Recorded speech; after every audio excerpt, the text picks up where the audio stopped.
The Jake Asman Show will begin shortly. Thanks to all these great Patreon members who help support the show. Get your super chats ready. Jake will be here in just a moment. If you love the New York Jets, this is the place to be.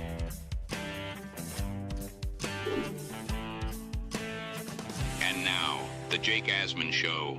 So what did the New York Jets see in Cade Klubnik that they felt like they needed to trade up for the former Clemson QB? We're going to break down the all-22 on Cade Klubnik with our guy Joe Blewett, plus Russell Wilson. He took a visit with the Jets. We'll start with that. It's the Jake Asman Show. Oh, yeah, Final Four for Asmaniac Madness gets underway. It all starts right now. We sitting in here, we excited as hell. Now it's time to get to work. Are you a happy guy? Oh, my goodness, let's go! I haven't felt joy talking about the Jets in a long time. When they announced it, I went, yeah!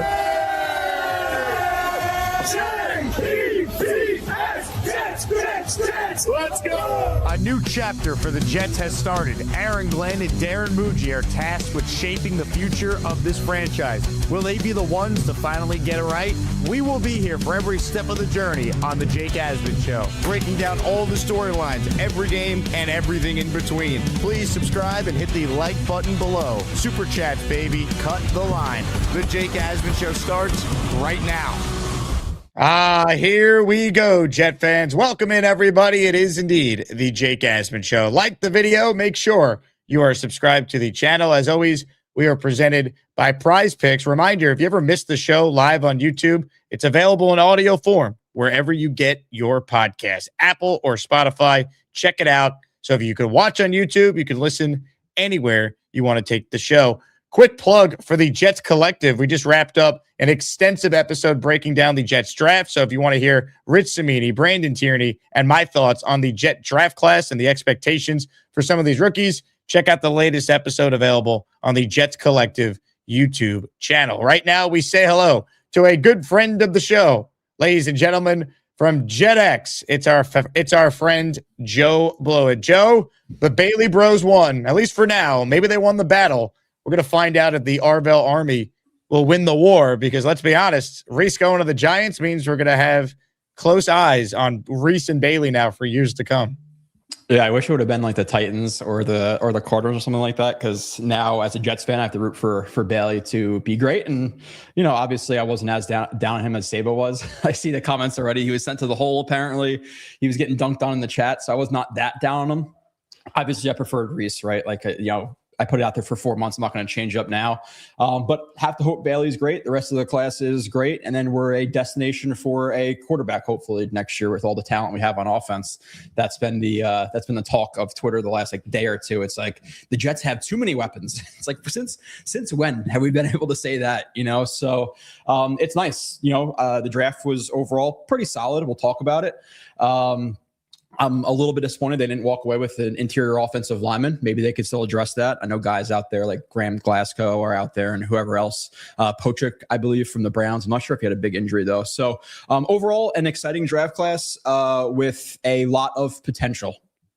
I think that's well said. We'll talk more about the draft class, and then we're going to do the film breakdown on Klubnik. But we actually have some breaking Jets news right before we signed on the air here, Joe. Russell Wilson, remember him? Russell Wilson, the Savannah Banana. He apparently today was at one Jets drive. He took a visit and met with the New York Jets. Zach Rosenblatt was the first reporter I saw to have the story. Quote, the Jets hosted Russell Wilson for a visit, and they are considering him as an option to be Geno Smith's number 2 QB, according to a source. Then Brian Costello from the New York Post, he followed up and reported that the Jets have been gauging the backup QB market since March. When they signed Geno Smith, they asked him about potential backups. He mentioned that he enjoyed working with Wilson in Seattle, and the Jets plan to revisit it after the draft. That led to a meeting last night. And then one more from Connor Hughes of SNY. On Russell Wilson and the Jets, nothing is imminent, I'm told, but there's plenty of mutual interest. One of the biggest proponents in the Jets building for getting Russ, Geno Smith. The Jets went to Geno about the idea, and he raved about Wilson's work ethic, what he meant, ... Let me get out in front of this. Under no circumstance should the New York Jets waste any time signing Russell Wilson. Anyone who watched him play last year, you saw a quarterback that can no longer play in the NFL. His best days have been behind him for years now. And last year, he fell off a cliff. I want nothing to do with Russell Wilson unless you're telling me he's going to be a QB coach and he's going to assist Cade Klubnik one-on-one or something like that, or help Geno Smith in any capacity if he wants to get into coaching, which I know he's made over $200 million. I doubt, married to a supermodel, he's going to want to do that. I want nothing to do with Russell Wilson. Cade Klubnik right now is a better quarterback, I believe, than the version of Russ that we saw last year. So I am good on Russ. Nice guy. I wish him well. Former New York Yankee legend Russell Wilson. All the love to him. But I want nothing to do with Russell Wilson in the year 2026 on the New York Jets. I don't care if he's the third string quarterback. Don't need him. Don't want him. Sorry, Russ. No, thank you. You know he's signing here, though, right? That's what's going to happen. Like it came out. Now he's meeting with the Jets. It's going to happen, unfortunately. And then we're going to have to do a Russell Wilson film breakdown, hopefully like deep into August or something, because I just don't want to do it. But yeah, like we saying before the stream started, like I'd rather have Josh Dobbs or Cooper Rush or whoever else it may be to be a backup. I'd personally just, ride it out with Klubnik at that point. But I understand it. Like they're trying to win games, right? They're trying to save their jobs. And, if Cooper Rush gives you the slight advantage over Klubnik for a game or two or whatever, if goes down, I understand signing a vet quarterback, but with Russell Wilson, like all that he carries with him, right? It's just like it's a weird spot because stretching on the plane, people are trying to sleep. Obviously the added weight with the Savannah Bananas, just a weird way he is. There was some rumors, I don't know if it's true or not, so correct me if I'm wrong, but like he had his own like office, I think with the Broncos or whatever it was. I heard rumors of, again, complete crap, but yeah, he just seems like a very large personality to be quarterback to. I'd rather get a guy who's a little bit more quiet, doesn't have all that attention. Like I think Dano said in here, like unlimited, like he's just so cheesy, dude. Like, and he sucks on top of it when you watch him play. So for the vet leadership type stuff, or like vet, in the room type stuff, yeah, sure, but everything else is not great with the personality, the added weight. He just didn't look great with the Giants last year when I saw him a few times. I'd really rather not, like you, but it's going to happen. He flew here. He met with them. It's leaking out now, which the Jets apparently didn't have leaks, but we all knew, or all the insiders knew, that Bailey was a pick 2 weeks before. So something leaked. So now this is happening. I think it's a very good shot of happening. I really don't want it to happen. Well, I'll tell you what, he lives in the area, so I don't think he flew in or anything. Apparently, like he still lives around here. He's got young kids. So again, like I think they're doing their due diligence, which is fine. You can meet with Russell Wilson, but there's no point in signing him. Just bring back Tyrod or Cooper Rush if we're going to go down that path. Full disclosure, and some people might disagree with me, I don't see the need to get a legit backup quarterback. You took Klubnik in the 4th round. We're going to do the film review coming up here if you're watching this show live. Like, to me, you took Klubnik. At some point, you want to play him this year so you could get some sort of evaluation on him. Could he be a long-term backup? Could he actually show you something where, you have to reconsider what your plan is in 2027? Again, I doubt it, but that's on the list of possible outcomes here. So I'll throw that out. Like, what's the point in signing Russ? So if Geno gets hurt or is ineffective, we go to Russ? No, you skip the step at that point, and you want to see Klubnik play. Like, again, you start with Geno Smith. You hope he plays well. You hope Glenn and this staff could prove they know what they're doing. They can win games, be competitive, all that. We don't have to have the March for Arch conversation at the end of September this year, like what happened last year when we knew the Jets were going nowhere after the first month of the season. Like, you hope you win games. If it doesn't work out, Geno gets hurt, Geno doesn't play well, you're going to go to Klubnik. I want to find out what he is. I want to give him a chance to play. And if I'm losing, okay, fine. Glenn won't be here. I'm going to have a new coach, 3 1s, most cap space in the league, a roster that's not bereft of talent, and we go from there. There's no point in Russell Wilson. He's not good. He does nothing for you, and he's a distraction because he's Russell Wilson. You put up with all the other stuff when he's winning you Super Bowls, when he's playing great. He hasn't been that guy in years. The Giants couldn't wait to bench him after they guaranteed him $15 million. I had to watch every snap of every Giants game because it's my job with ESPN New York to follow both teams, not just one crummy football team, the other crummy football team. Russell Wilson is shot. And I'm not trying to fat shame here, but when I first saw this video from Russell Wilson at the Savannah Bananas event at Yankee Stadium over the weekend, I thought this was AI. This is what he looked like.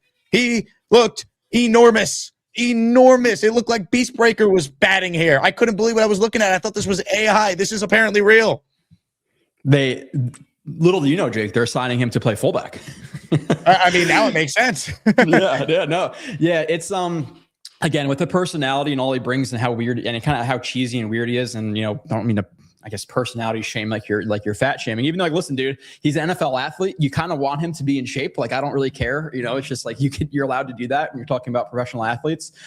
Didn't look the most fleet of foot there either. But yeah, I'd rather Dobbs or whoever else. And I think the important point is, like, we don't necessarily care about them having a backup because we want to see Klubnik. And I think they should want to see Klubnik, obviously, to a certain extent as well. But if, them fighting for their jobs, if they think Cooper Rush or Tyrod or whatever is going to win them an extra game or two, then Klubnik would, then I understand them signing a vet quarterback, right? So I get it.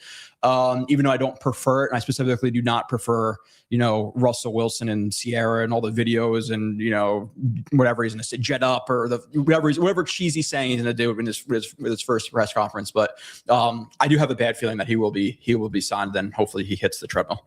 Oh, good God, man. Again, I'm not trying to fat shame. I actually like Russell Wilson as a human being. He does a ton of great things for kids that have been in the hospital with terminal illness. Like, again, I'm not trying to dog on Russell Wilson. I'm dogging on this version of a player he is at this stage of his career. He should retire, man. He's not the guy. He hasn't been a guy in a long time. And honestly, go look at Bailey Zappi's numbers, people. He's better than Russell Wilson at this stage. Bailey Zappi has at least started games in the league. He's 4-5 in his career. He's had some moments where he hasn't looked terrible. I texted one of my good friends who, sorry, Jet fans, he's a diehard Patriot fan. But he's fair about the analysis of his team. And I asked him, hey, when Zappi played for the Pats, what did you think of him as a backup? And he texted me, my recollection of him is that he had like 2 really good games with the Pats, but mostly was below average. He definitely shows flashes, but has mostly been a practice squad guy since leaving the Pats. I think he could be a serviceable backup. Again, Zappi, Klubnik compete for QB2. It's heavily going to be rigged for Klubnik to win that job after Reich got the Jets to trade up in the 4th to take him. And let's go from there with that being the quarterback room. There's no point to Russell Wilson or Tyrod or Cooper Rush. The room should be Geno. The room should be Klubnik and Bailey Zappi. Bailey Zappi could do everything that Russell Wilson could potentially do. Yeah, like I said, I'm okay with that too. Take that few $1 million that you'd sign Russell Wilson for and get me a linebacker, interior, offensive lineman, whatever it may be. But you don't have to fat shame. I will. I don't want my quarterback looking like that, dude. I don't care. Like, you ever see like Mac Jones looks like a bag of milk. CJ Stroud, dude. So he looks so unathletic. When you ever see the video of him? It's like Parsons wrestling with a sumo wrestler and Stroud is there. I'm like, you're an NFL athlete. This is how you take care of yourself. It's just weird. So yeah, Russell Wilson looking like he does. I'll shame him. It is what it is. You're an NFL athlete. You're getting millions of dollars a year. You're going to be judged like that. It just is what it is. So yeah, I'd rather Zappi. I'd rather, again, if you're not comfortable with Zappi, they don't like Zappi. He's not taken to the offense. Frank Reich doesn't like him. Whatever it may be. There's plenty of guys out there you could sign who would be just as good, if not better than Russell Wilson, and would make much less noise in the media too. Because, Geno Smith struggles a game or 2, 3, whatever it is, obviously talking about Russell Wilson is going to create some headlines. Like, he has some weight to his name. So then there's going to be calls to start Russell Wilson and to deal with Russell Wilson versus Geno Smith drama. And then, I don't know, maybe it's a repeat of 2015. Geno Smith gets punched out by Darrell Jackson, and then Russell Wilson leads us to 31 touchdowns. And, we just can't see it coming. I don't know. But yeah, I don't prefer it. But with it leaking now that him meeting the Jets, and I know you said he didn't fly there, but I just think it's going to happen, right? Like, if they're meeting with him, I'm sure he's smart and he's impressive on the whiteboard and all that stuff. And they'll end up signing him, and they'll do a film breakdown in 3 months. I mean, look, they could be with other quarterbacks too, but clearly they wanted this to get out there to kind of do like a temperature read of the room. Like, how's the fan base going to react if we signed Russell Wilson? And again, he's not a bad guy. He's corny. He's cheesy. I get all that. He's just not good at football. There's just no need to add Russell Wilson to this room. This is like when the Jets brought in Michael Vick in that awful 2014 season. Like, we don't need this. We're good. Yeah. All right. And then Mike Vick admits to not being ready to come into the game. It's like, you're the backup quarterback. You're not ready to come into the game. It's just that was a wild one. That was 2014, right? Yep. But now let's bring in Mr. Unlimited. Unlimited. Yeah, you got to be unlimited. You got to have a thought process of being unlimited. I'm good, man. And you're so right. He did the Broncos country. Let's ride. Jet up or whatever corny thing he'll come up with now. I'm good, man. I'm good. I don't need to do the Russ thing. I'm fine with it. Let's move on. He'll really ruin the vibe. And I don't like the draft as much as some other people do. I do like it, but it'll kind of ruin the vibe a little bit. Everybody's kind of happy right now, but Russell Wilson signs, and I think Jets, not that it matters, right, all that much. Hopefully, it doesn't play at all, but I just don't vibe with him, man. It's just, and obviously I haven't met him and stuff, but that video, it's just not for me. Veteran Jet fan wrote in, Russell Wilson did throw for 450 and 3 scores against Dallas last year. That was his only good game. My grandmother could have thrown for 503 scores against the Cowboys defense. They might have been the only defense worse than the Jets defense last year. Just not the Jets. The Jets can't do it, but you can. They were probably bottom 3, right? It was probably us, the Bengals, and the Cowboys. Dude, he had that big game, and then the next week the Giants played Sunday night against Mahomes and the Chiefs, and he was so awful that Dable immediately, a week after, he threw for 450 yards. A week after that, he went right to Jackson Dart and pulled the plug on Russell Wilson. That's all you need to know. Yeah. Again, praying it's not happening, but I'm like, gun in my head right now. It's like 80, 85, 90% shot. It happens. It's just, you can feel it. You can feel it. You can feel it coming. You can feel it. It is what it is. Unlimited. Yeah, you got to be unlimited. You got to have a thought process of being unlimited. God, just please, he will add to your drop game at least, and there will be topics. So look at the positive side. Oh yeah, ton of positives. Hey, speaking of positives, Asmaniac Madness, the Final Four is coming up in just a little bit. Big Fella and Chef Kevin head to head for a spot in the championship round. That will be on Friday. Tomorrow we'll have our other Final Four showdown, the other half of the bracket. The 1 seeds meet in the Final Four. Gary 3D Boxing and Charles Gorman. So we'll get to that coming up. All right. Programming note before we get to some film on Mr. Cade Klubnik. We are raffling away at the end of this stream a signed helmet by Darrell Revis. If you want to enter, you have to gift a membership or send in a $10 super chat or higher to qualify. Here are the new set of Asmaniac raffle prizes following a mega raffle that we did yesterday. Shout out to everyone who supported our big time raffles over draft weekend, but I'm not leaving you hanging. I got 4 prizes so far, folks. Signed Joe Klecko Hall of Fame inscription football prize 1. Signed Vinny Testaverde jersey prize 2. Signed Garrett Wilson jersey plaque prize 3. Prize 4, a signed Braylon Allen jersey. And I just added this, a signed Russell Wilson Savannah Bananas jersey. Yeah. Just kidding. But the first 4 prizes are actually legit, and a Revis sign helmet up for grabs at the end of this stream. Let me get to C Natty, who became a channel member. Thank you, C Natty. You're the first to be entered in the raffle this afternoon. Ted Ruggiero in the raffle for 2. He says, I would rather have Wilson from Castaway. Yeah, I'll take Wilson from Castaway. We'll get Tom Hanks in here too. Why not? Give him a spot on the coaching staff. I'll take that over Russell Wilson. I'd rather Zach Wilson come back than Russell Wilson. Honestly. Yeah. At least there's potential there. Like I said, it's gonna happen. Just take it. Take your pill now. And again, we'll be watching him and guessing. I take it back in a few months. It's gonna happen. I don't want Zach back. I'd rather Russ than Zach. I'd take it back. I had to think about that one. Yeah, I went too far there. You said that. I was like, that's why I didn't know how to respond. I'm like, maybe not though. Yeah, no, I would take Russ. At least we get to look at Sierra. She'll be, out and about doing stuff with Russ. With some good photos on the practice field and whatever else. And it's hot in the summer, and you know what hot leads to. And so I'm not gonna get too pervy here, but yeah, that'll at least be the benefit of that. Sierra is a friend of ours. Mike checking in. Did I read this one? I don't know if I did. Signing Wilson, such a Jet thing to do. He's right. It would be very, I hope they don't do it. I mean, Muji was in Denver. He knows what Russell Wilson is at this stage of his career. They're not. Joe, I disagree with you. I don't think they're going to sign him. Okay. Hey, we're going to find out. Just wait until it happens. I'm texting you. So it's going to please happen. Do. No, I'm going to try and manifest greatness. Look, I'm not overly confident in this person's reporting, but Diana Rossini just wrote in, Jets view Klubnik as QB2 on the roster, not signing anyone else.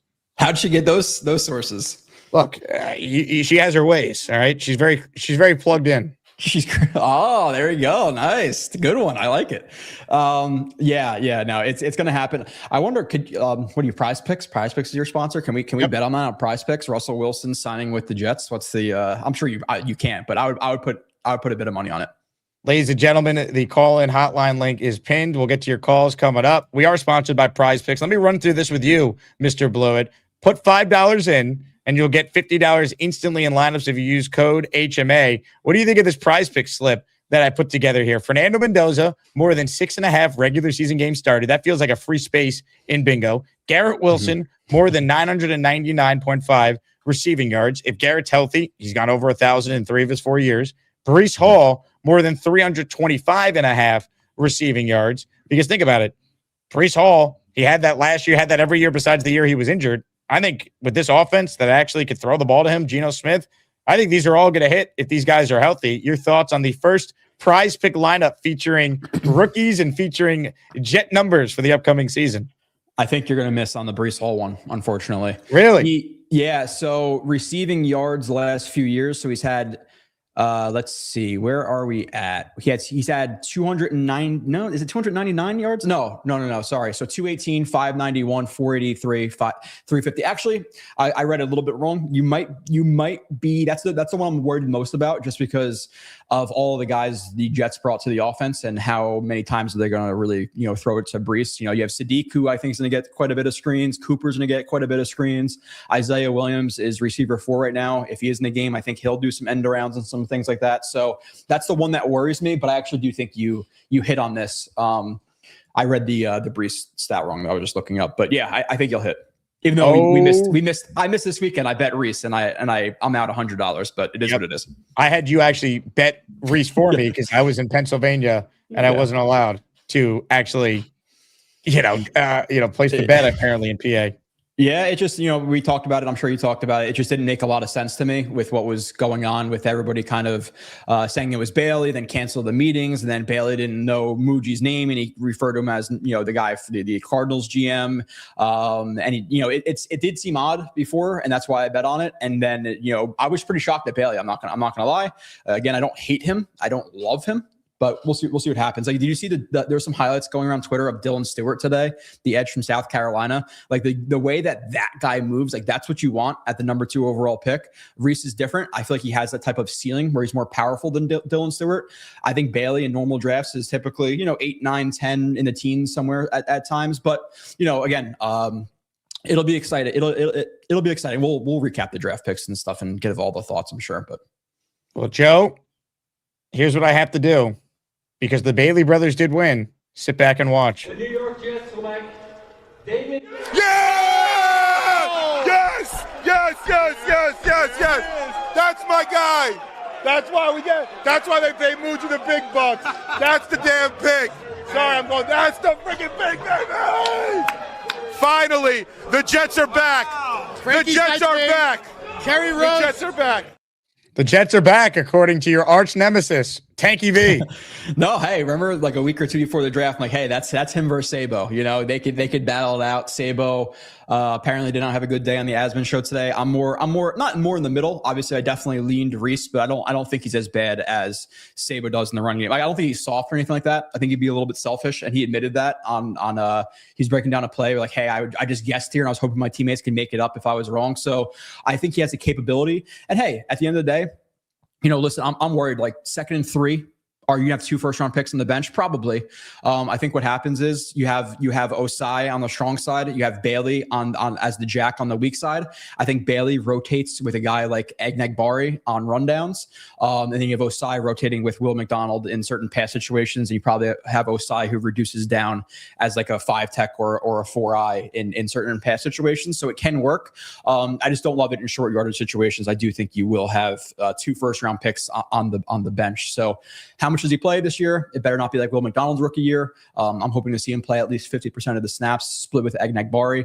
Hopefully he can add some strength to his base and things like that to play in the run a little bit better. And we ride from there. Maybe that's the reason not the reason that they added a lot to the run defense this year, but it does help. Like if they didn't add Egnagbari and Onyemata and Sweat and all these guys, I would be much more concerned. But hey, if they can get these teams in the second and 7, 2nd and 8 plus, and you can have Will McDonald and Bailey rush at the same time, and you work on your coverage unit, then they can obviously be very successful together. It's just how often they're going to be in pass only situations. That's the only way they're going to be on the field at the same time, which again concerns me. I like Will McDonald. Is he longed for the Jets roster after this year? Do you pick up a 5th-year option, whatever it is, $15-16 million to have him sitting on the bench 75% of the game? I don't know.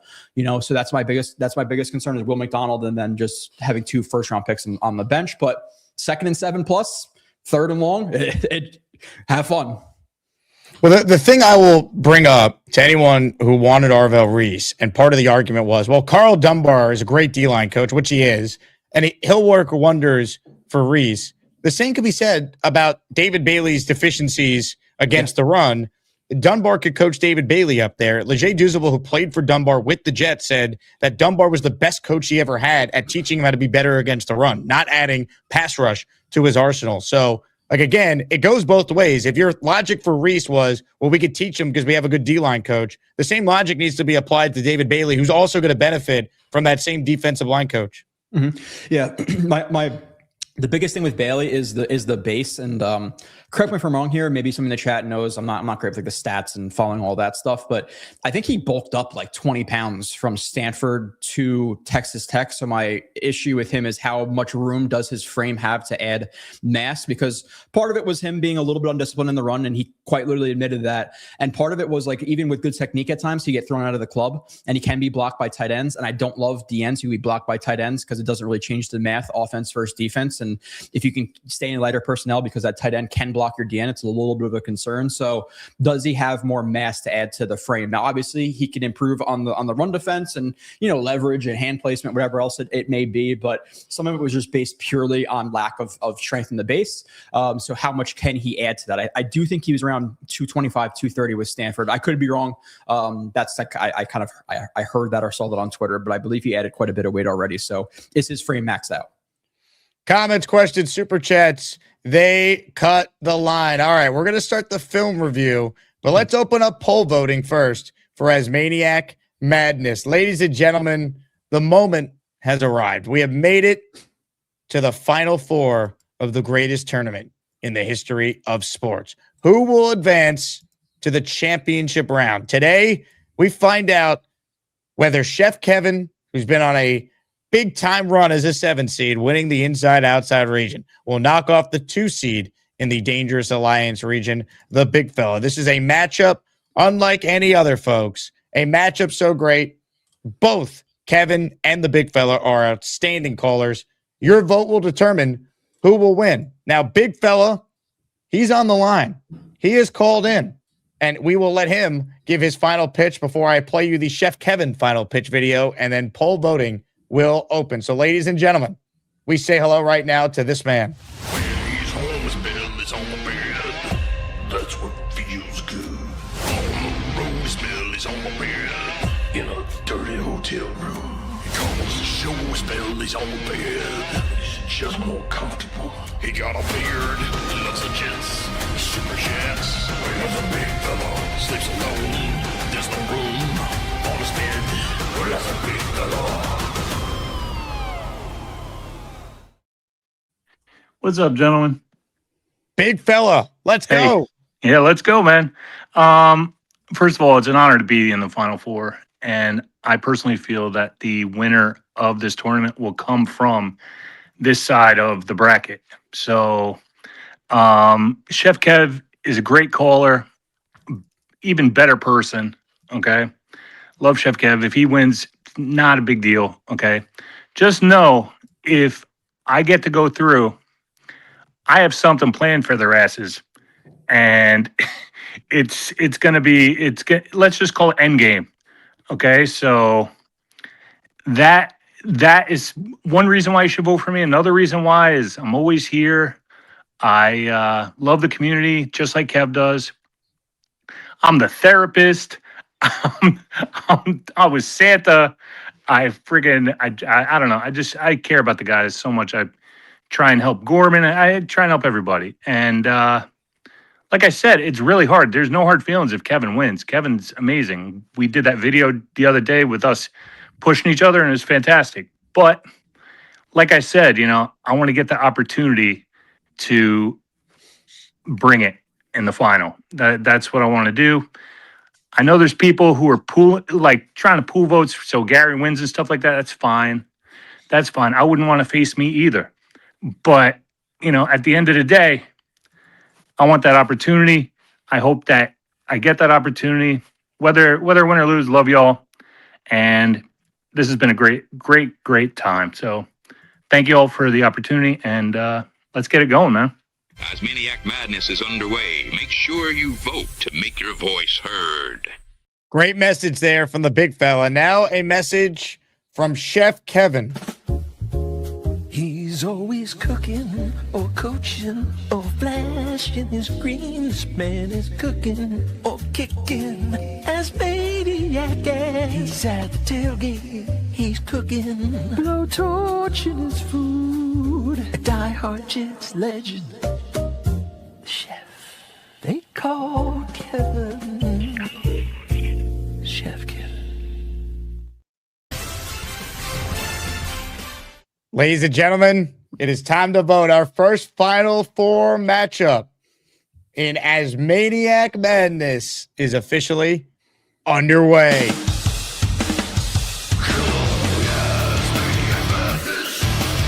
Who's gonna be the best of the bunch? Asmaniac Madness. You get to pick the ones that make the show rock.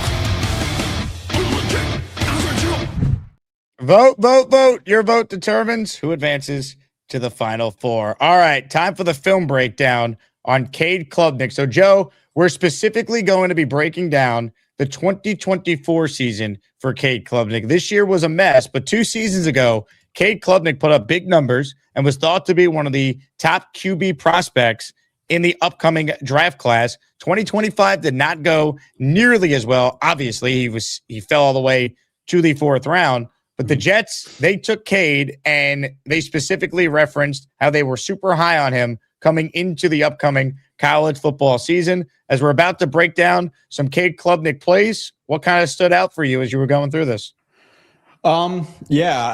So I said it on Twitter, and Nussmeier, obviously has some type of injury. That's why he went into like the 6th or 7th round, but I did not like his film at all. And there was some rumors about him potentially going like 33 or 44 for the Jets after the Senior Bowl. And I was not impressed at all. Klubnik, I definitely saw it more in 2024. I think it's a thing where they're projecting a little bit. I would say like based on what I watched in 2024 and just for transparency, I watched Georgia, NC State, Stanford, Florida State, Wake Forest, South Carolina, SMU, and I'm like halfway through the Texas game, which then will wrap up my 2024 review.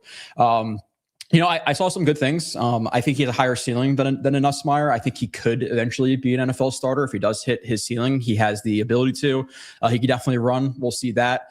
His release is very quick. I think he's a pretty tough player overall. There's some times he doesn't want to step into hits and things like that, so he can pull away a little bit, but overall he'll still deliver a ball with pressure in his face and take the hit, not just tuck the ball and take the sack. He can fit the ball into some tight windows. He has some touch. He can put some velocity in the ball. So I think he has the upside to be the NFL starter. It's just some things he struggles with. Accuracy at times, underthrown deep balls, the mental part of the game, like post-snap rotations, he can struggle a little bit with. Out of structure after the first, second read, sometimes he can get a little bit wonky, and then he needs to fix his base. He can force balls, uneasy versus pressure. So there's definitely some problems with him, but overall, I was definitely more impressed with him than a Nussmeier. So if you were a Nussmeier guy and you're hating on Klubnik, I don't understand, because 2024, you can argue who was better, but to me, it's clearly Klubnik. So I like him. We'll get into 2025 eventually too. But again, I watched 8 games from 2024. I'm going to watch 8 from 2025, see what went wrong.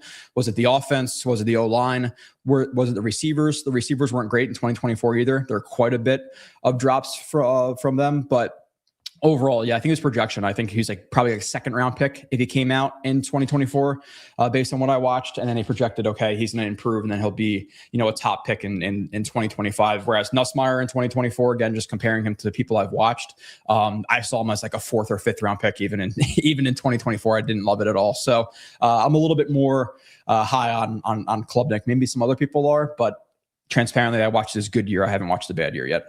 All right. Well, let's get to it. Pull up the first play, and we'll break down the all 22 of Cade Klubnik's 2024 season, where statistically, Cade Klubnik, his production in 2024 I mean, it completely fell off to 2025, but in 2024, he had 43 passing and rushing touchdowns, which was second in the FBS behind just Cam Ward. He had just 20 total touchdowns in 2025. So a major drop in production. But 2024, going into the season, Field Yates had him as his number 3 overall prospect. So he was highly regarded, 5-star recruit, Heisman Trophy candidate. Didn't pan out, but 2024, he played well. Here we go with the film breakdown for Cade Klubnik. Take it away, Joe. Yeah, I'll run through these two relatively quickly. I know we got what time is the Knicks? Is the Knicks game at 7, Jake? We have that 8 p.m. Is it 8? Okay, yeah. I'm not even a Knicks fan, but I'll be watching. But I'll run through. I know we got the tournament and stuff like that, so we'll run through a decent amount of a good chunk of plays, but we'll do it pretty quickly. So I don't have to go over formation and stuff like that. I really don't care. It's 2x2 gun. He ends up throwing a corner route right here to the bottom receiver. He snaps the ball. He initially reads the bottom of the screen here. He reads this matchup. He looks off the safety because the safety is kind of drifting over the top or staying high. He looks him off. Then he throws an absolute dot to this receiver. So you can see some of the arm talent. It's definitely inconsistent, and we'll see that specifically, obviously, in the bad part of the review. His deep balls are one's amazing, next one's horrific. So he's very inconsistent with the deep ball, but he definitely has some touch and some nice accuracy at times. And part of it, I think a large part of the problem with his inaccuracies is his base, and we'll talk about that a little bit. Sometimes he can shorten his stride, and he's on his toes a little bit. He kind of pops up instead of driving through the throw, but we'll get into that. Bottom of the screen. We'll watch it, obviously, and we'll talk about it a little bit. Read the matchup, peeks inside, holds the safety, and then that's just an excellent ball. You couldn't really walk into a different spot. So feel some pressure, right? Kind of moves a little bit in the pocket, giving himself a cleaner. Oh, I don't know why this just popped up. Hold on, my fault. That was play 3. Okay, so snaps the ball, right? Again, reads the bottom. Safety is over the top. He sees that. He's gonna peek a little bit towards the safety or to the right and just hope to hold that safety. Gets back to the bottom of the screen where he sees the matchup where his receiver is obviously running a vertical route. He stacks the DB here, so he knows if he leads him perfectly vertically into the sideline that the receiver can obviously come under the ball, and he does, and we'll pause it at the moment he catches the ball. But excellent, right? And he feels some pressure here, right? And his feet can get a little bit wonky in the pocket at times, and he can kind of drift and things like that, or he can leave the pocket early. He feels that pressure just because, hey, he knows the blitz is coming, running back is there, so he wants to give himself a little bit more room to launch the ball. Fine with it, launches the ball, and again, that spot, like, come on, So that's a very, very good ball, obviously from Klubnik. So we'll move on. Next play. So this is called, I'll play it first and we'll talk about it. This is called, obviously you can see, a bash quarterback GT counter, which again, we'll get into a little bit. I'm not going to get overly into the schematics, but just showing some of his athletic ability. Like he can move a little bit, and it's a pretty open touchdown, but he's a straight line athlete. I don't think he's the best, like, change of direction and stuff, but straight line, like, you can ask him to do this type of stuff, quarterback counter, power, whatever it may be. I would stay away from him a little bit because he is, what's his weight? He's looking at 207, so you hope he actually adds a few pounds for the NFL level, but he can definitely move. So the bash part is just, okay, this DN gonna read him.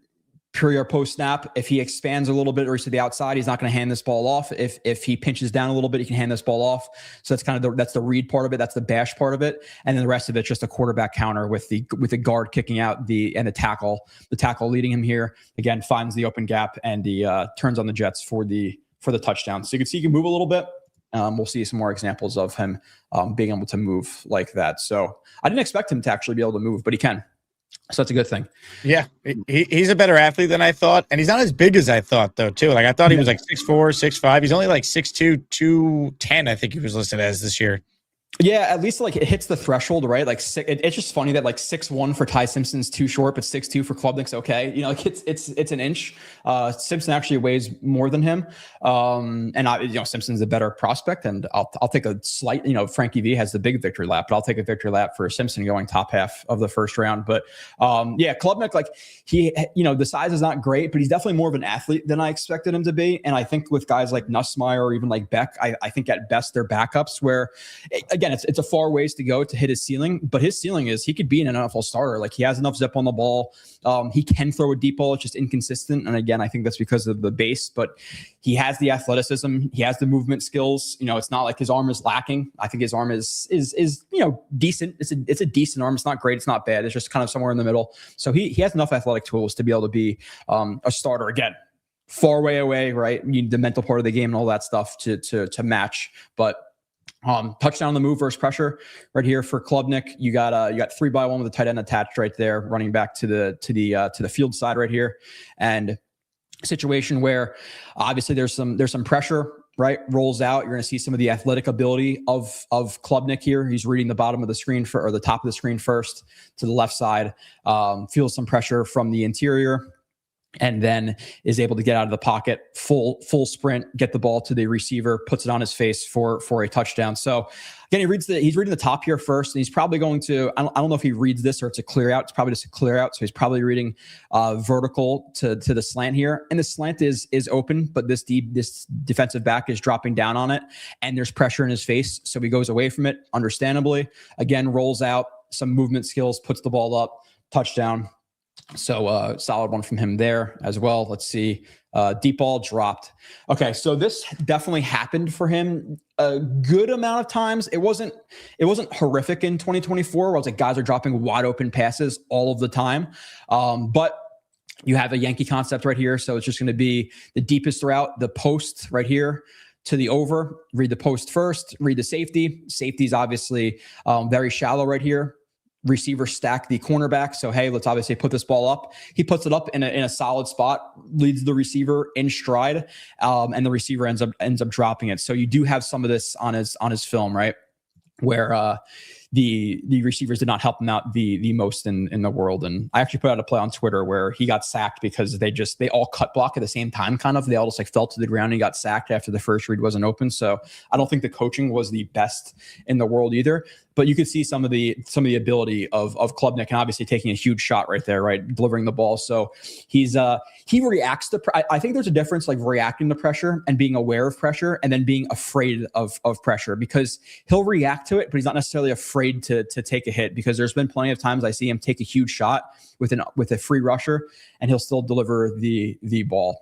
Hey, Joe, before you get to the next play, I think I know the play that you referenced on Twitter. I was laughing my ass off when I saw it, so I'm going to put it up on my end. Everyone watch 71 here on the right, all right? I don't know what this guy – I mean, all of them are just like – this is like literally like – this is like the worst rep for an offensive line I've ever seen. You could focus on each one and find something to laugh at, but here's what I encourage everyone to do first. 71. Watch 71 and the sniper that apparently got him right as the play started. Yeah, the left tackle. Yeah. Oh my God. And the first read wasn't open, so it's like, what's the plan here? Like, I don't understand with oh my that God. Dude, you remember Rex Ryan in Hard Knocks was like, oh man, he can't even play dead in a B Western. That's 71 on this rep. Yeah. There are some examples of like cut blocks and trying to cut guys down quickly if you have like a screen or something like that over the middle or whatever it may be. But this one, like he reads to his right first, and like that swing screen, it's not open, it's covered up, and then he's going to the backside to his left, and by the time he tries to go back to his left, he's just crunched. So he doesn't always have the most help in the world. Both players like Zach Wilson, and coaching. Dude. Klubnik wearing number 2. Like, this is like the Zach Wilson Jets. Like we saw reps like this. Yeah, hopefully let's not mention him with Zach. Don't wear 2. Just wear a different number. Give 2 to like Pons or Cooper or something like that. Go with something different. Go with like I don't know, 19. Well, Tyrod was 2, so 2 might be available again for him if he wants it. It is. I think, but 18's taken up by Isaiah Williams, right? So Pons can have, or Sadiq can have that. I'm hoping Bailey wears 31. I know 31's not a sexy number, but there's a reason that the sign here has 31. That's my number. So maybe it's written in the stars for Bailey. Coop, I love the number drops. I know that's like people hate that stuff, but I'm excited to see what they wear. I think it's important. I mean, the numbers matter, man. No doubt. By the way, 31 was Glenn's number, so that'd be interesting. If Bailey wears 31, do the same thing you did in college. No gloves, like look like that dominant player that he was. Yeah, that's what I put out on Twitter too. I was like, listen, and obviously I was a Reese guy, but if Bailey comes in, wears 31, no drip, no arm sleeves, nothing like that, then everything is right in the world. So I'll take it.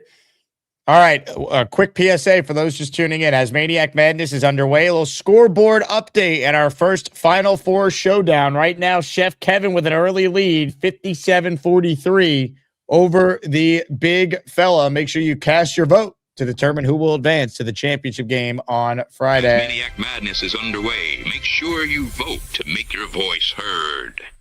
Hey, number 2, you see this Revis helmet in my hand, authenticated by Beckett Sports? That is the raffle prize at the end of the show. So if you want in, gift the membership or send in a super chat that qualifies. Right now, Ted Ruggiero is the only one who's been entered in this raffle so far of the show, this particular show. I'm going to gift a membership right now. And if you get it from me, you're in the Asmaniac raffle for a signed Darrelle Revis helmet and our 4 weekly raffle prizes as well. So 1 membership from yours truly fired off just now.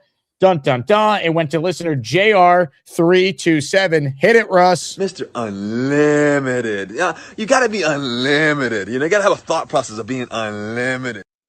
Your potential new Jets backup quarterback. Oh, joy. All right, back to the Cade Klubnik film review. Here we go, Joe. Set up this play for us.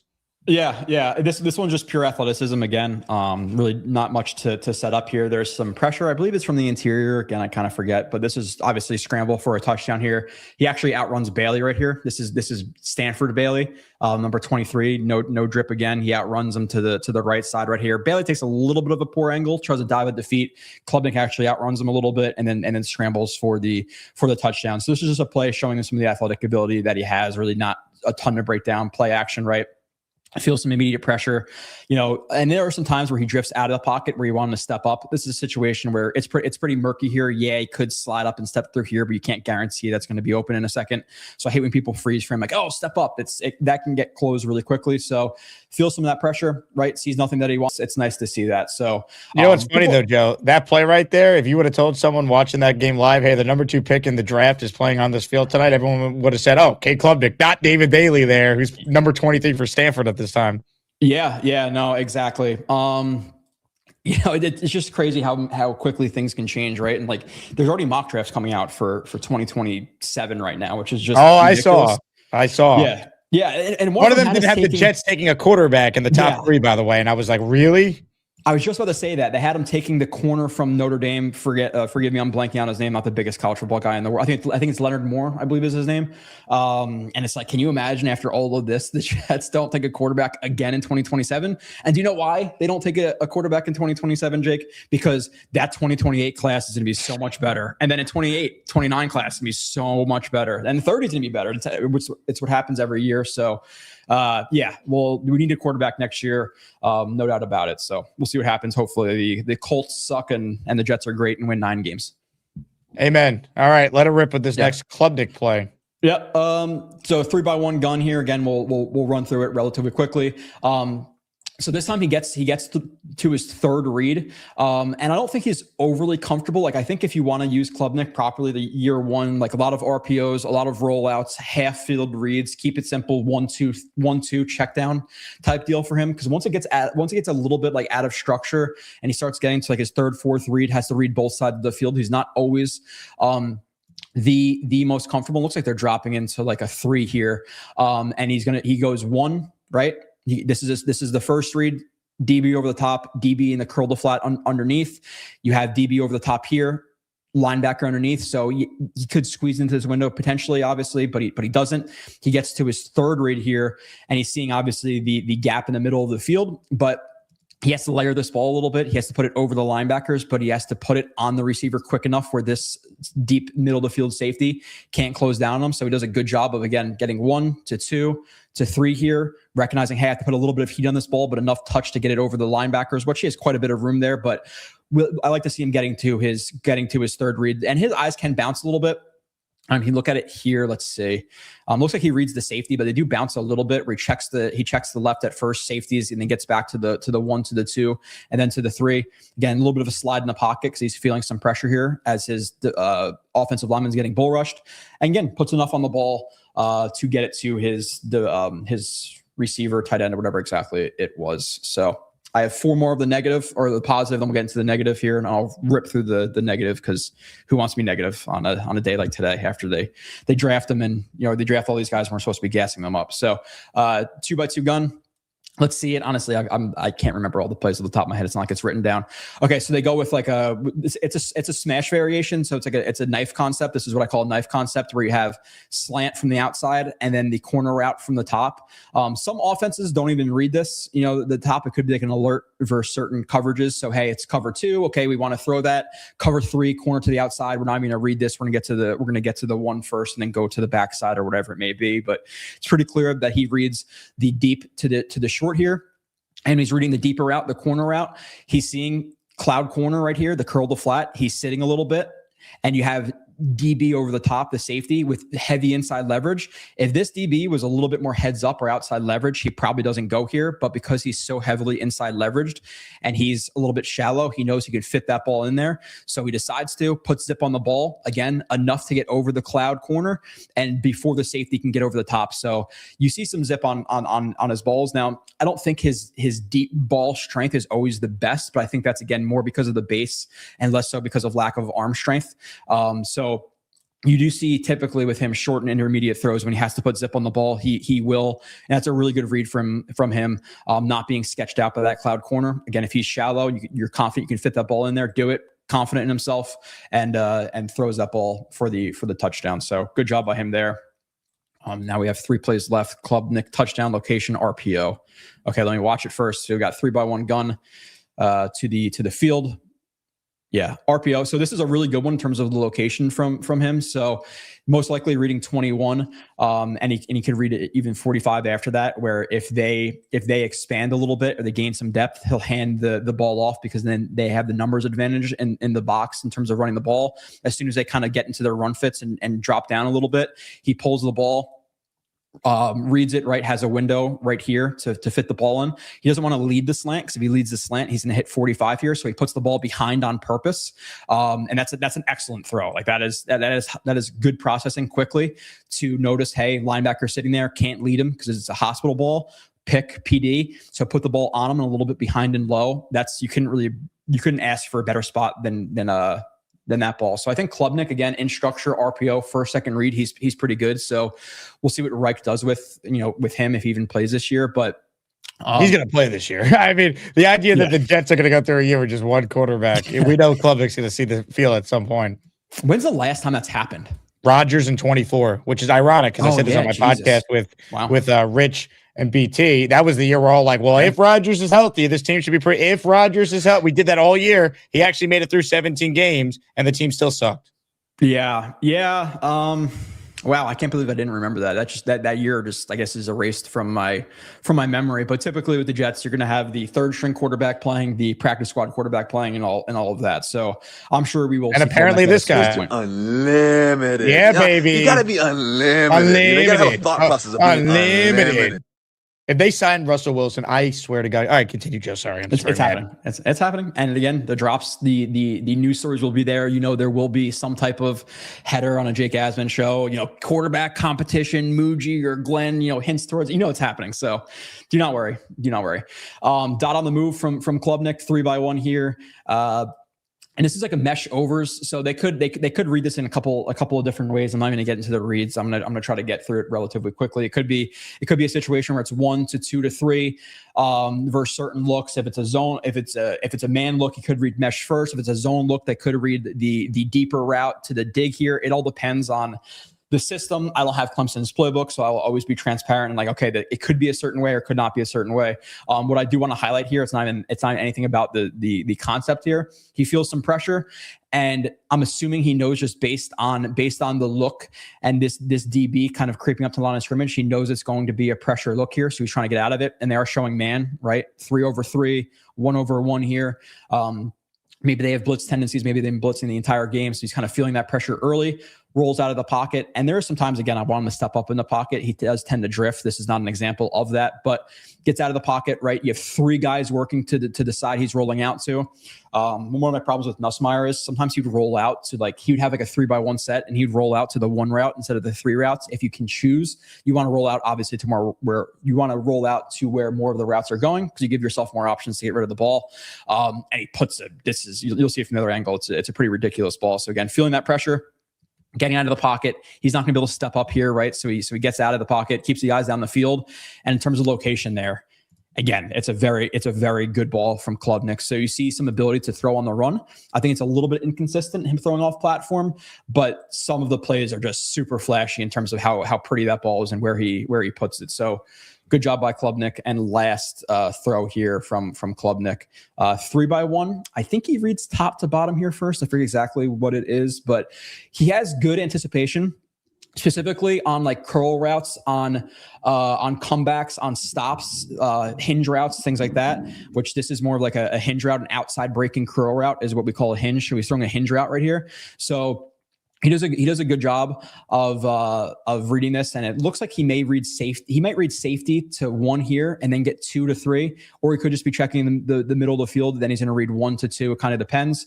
But again, he has good anticipation when he's throwing those back breaking routes. So you can see, again, you do not want the receiver to be able to see you throwing the ball, right? So you can see how early he gets rid of this ball. He gets rid of the ball as he's getting into his break, and the ball is already, about quarter of the way there before the receiver gets his eyes around. So that's what you want. Obviously, if he could see the quarterback throwing the ball, the rule is it's too late, and then the DB can work back to it. So good anticipation here, because in terms of the matchup here, hey, this is not a clear picture of this is going to be wide open. Now, I do like the fact that, hey, recognize that DB doesn't have his eyes onto the receiver. He can't see the break point. So he's working into the blind spot, which should aid him into being able to be open there. So I'm sure he recognizes that. But still, this is a situation where if a quarterback's not confident in his eyes and he just sees, okay, there's a black jersey there, but he's not reading leverage and things like blind spots and stuff like that, then he's not going to throw that ball. So I like the fact that, hey, I see that matchup. I want that matchup. Get rid of the ball, put it low. Good job by Klubnik on that play. So there are definitely positives with Klubnik there, and those are the positives from 2024. You're clubbing with Klubnik, baby. Let's go, Joe. You believe. I think the best one, which I don't know if you want to use for your show, but I think it's Chubb for Club. I think that's a good one. So yeah, Chubb for Club there. Calm your freaky down.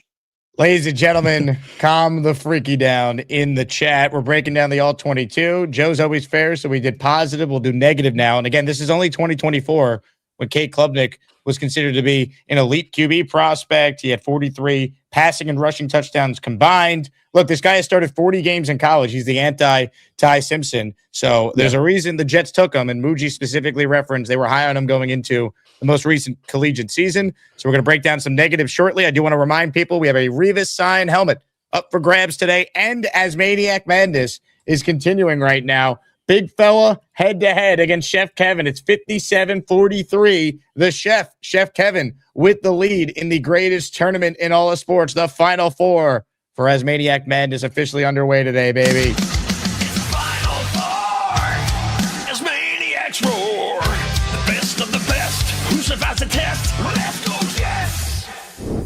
Vote, vote, vote. Your votes determine who advances to the championship round on Friday. Super Chats cut the line. Mace B writes in. I'll get to this, and then we'll get right back to the review. Is it true Diego Pavia, talented but cocky attitude, got him undrafted? You've never spoken about him. Seeing a lot vouch for him. We mentioned him plenty of times on the show. He went undrafted because he's 5'9". That's why he went undrafted. He signed with the Ravens today to be part of their training camp. So, look, he's a UDFA, which is what most people thought he was going to be. He's 5'9". He had a great college career. I respect the hell out of the fact he dominated the SEC at his height. If I'm almost taller than you and you dominate college football, that's crazy to me. So the fact that Pavia at 5'9", who's an inch taller than me, was dominating. I watched him at the Senior Bowl in person. It's like he looked like a Make-A-Wish kid out there. Like, it's crazy. It's insane that this guy was as good as he was, Heisman finalist, but he was never going to be drafted. No NFL team is wasting a draft pick on a 5'9" QB. Is it true that he just signed a 3-year deal with the Ravens? I thought I saw that today when I woke up, but I'm not 100% sure if it was real or if it's some BS account, whatever it is. Yeah, but I think it's like they have his rights for 3 years, but it's like, okay, they can cut him anytime. Yeah, 5'8". I'm not gonna lie. Like, I think it was the combine. His attitude, the way he carried himself, turned me off a little bit. He just seemed like he just seemed a little bit too confident for what he was. He was a dick to Dom C and Dylan Terraman. Oh, was he? I didn't even hear that story. So I wasn't there for this. I had just missed this, but apparently during one of the media availabilities with the prospects, they tried to go up to Pavia and ask if he had like a minute or two to talk to them. And he looked down at Dom's credential. So it was like Gen X Factor. It didn't say, like ESPN or Fox or whatever. And he was like, nope. And then just left. Yeah. He just seems like those typical. I don't know, man. Like, I don't want to piss anybody off here. I guess I'm from the Jersey Shore, so it's okay. But he just seems like one of those Guidos who like goes into the club in his guinea tee and his gold chain and his Timbs and trying to fight people. He just does not rub. I just character read. I think I have a relatively decent character read with what I do, and just watching him, it's not my type, not my cup of tea. 5'8". There's a reason he was undrafted. Clearly, what's the shortest quarterback in NFL history to be successful? Like, I don't know. Is there like a Nate Robinson, Spud Webb of the NFL? Doug Flutie, maybe. Doug Flutie. I don't know how tall he was. Yeah, easy. Again, I'm from Jersey Shore, so I could talk shit about Jersey Shores, and I'm Italian, so I could I'm partly Italian, so you relax there easy. Or an NC Green. Shortest successful quarterbacks. Probably Flutie. Baker Mayfield is a little undersized. Russ and Drew Brees are a little undersized. Baker's still like 6'1" though, right? 6 foot. Like, he's not that small, is he? I don't think he's that small. Well, again, you just don't see anyone have success at 5'10" in the NFL, let alone 5'9". Doug Flutie, how tall was he? People are like, oh my God, you don't know Doug Flutie. When did he play? 181 pounds. How tall was he though? Flutie was in the 80s and 90s. He played for the Bills, Pats. 5'10" though. He's still like, that's still short, but it's not 5. Obviously 2 inches is 2 Tyler, inches. Bryce Young, obviously they're a little taller than 5'9" though. Yeah. No. So it is what it is. We don't have Pavia. Who cares? Yeah, I don't have to worry about Pavia. Snowball wrote in Joe Blewett. Yeah, no, I'm a mutt, so I can't really. I'm not anything really. Like, I can't be like, oh, I'm Irish or this or whatever. I'm kind of like 20 different things. So. Hey, real quick, some housekeeping here. Johnny Valencia's in the chat. He wrote, I'm back, go Patriots. You're not back for long. Go enjoy some counseling with your head coach. See you later. Now look what you've done. No more protection from the Asmaniacs. Had to pull you out of the chat and cast you down with the sodomites. Some time in here will feel like you've been run over by the lane train. You understand me? You catch my drift? Give him another 24 hours to think about it. See ya. So Super Chats cut the line, and we try to get to all the Super Chats on the podcast I do with Rich Cimini and Brandon Tierney. However, if they're wildly inappropriate, I'm not going to put Rich Cimini, a respected journalist, and Brandon Tierney, who doesn't know my audience, in an uncomfortable spot. So I see this comment here from Thunderlips who wrote, Jake, very disappointed you didn't read Rich Cimini, my Super Chat. Shame. I'll read it on this show. Thunderlips wrote in, hey, Rich, you ever see Rossini do coke with Adam Gase? Thunderlips, thanks for the Super Chat. Appreciate it, man. Yeah, it's a thing where, like, with certain people, you have to be professional. And with Rich Cimini, I think if you start reading Super Chats like this, you might lose them. So I understand. On this channel, obviously, you do you. But on that one, it's going to have to be a little bit more professional. Like the higher-ups or whoever is in charge of that YouTube brand or whatever exactly it is. Forgive me for not exactly knowing, but I don't know if they would be happy with you asking Cimini about doing cocaine with Diana Rossini or whatever it is. With Adam Gase and Rossini, yeah.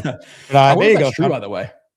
Well, I could tell you there were rumblings of that were like known that Gase was a big fan of the powder stuff, but Le'Veon straight up said it. So he was sniffing the smelling salt, salts, yeah. Which a lot of football players do that, like transparently you do. And I think the new rule is they could do it themselves. It's just the staff can administer it to them, I believe.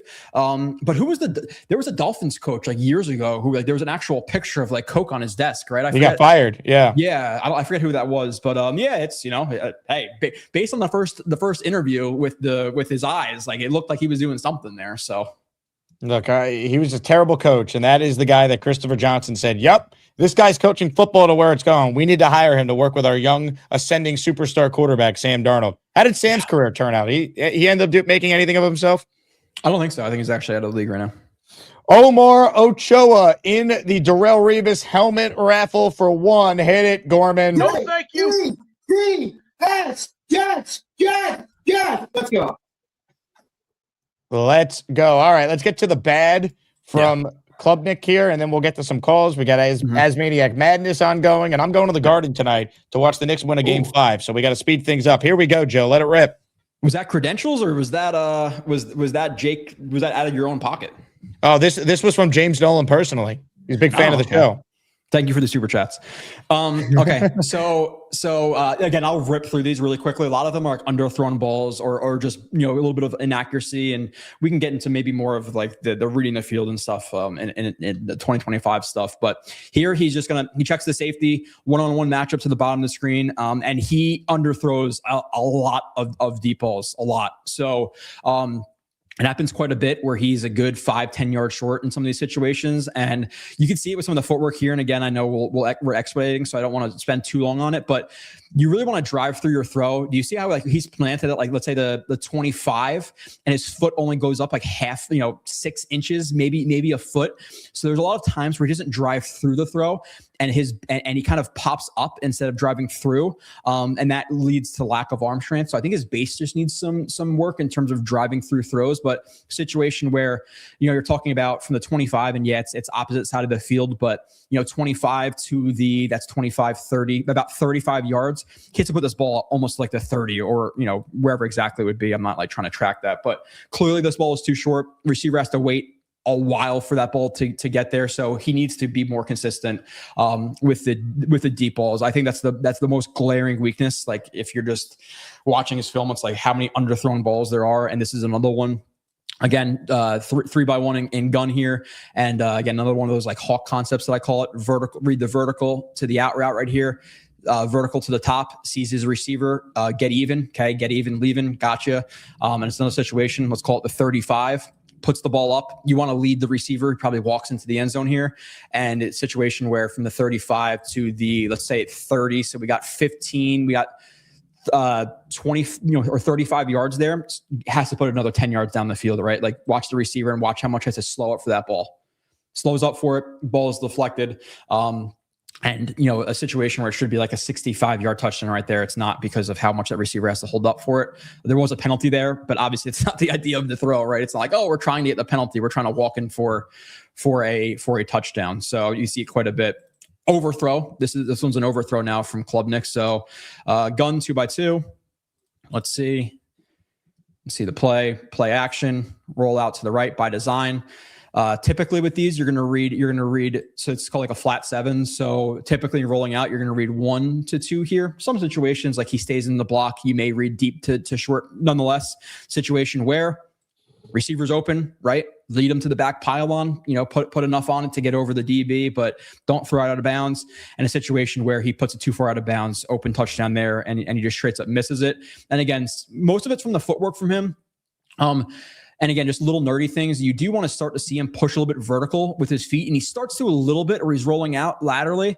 You do want to get as vertical as you can before you deliver this ball. His foot is still open to the sideline, so he's then going to kind of drift over it.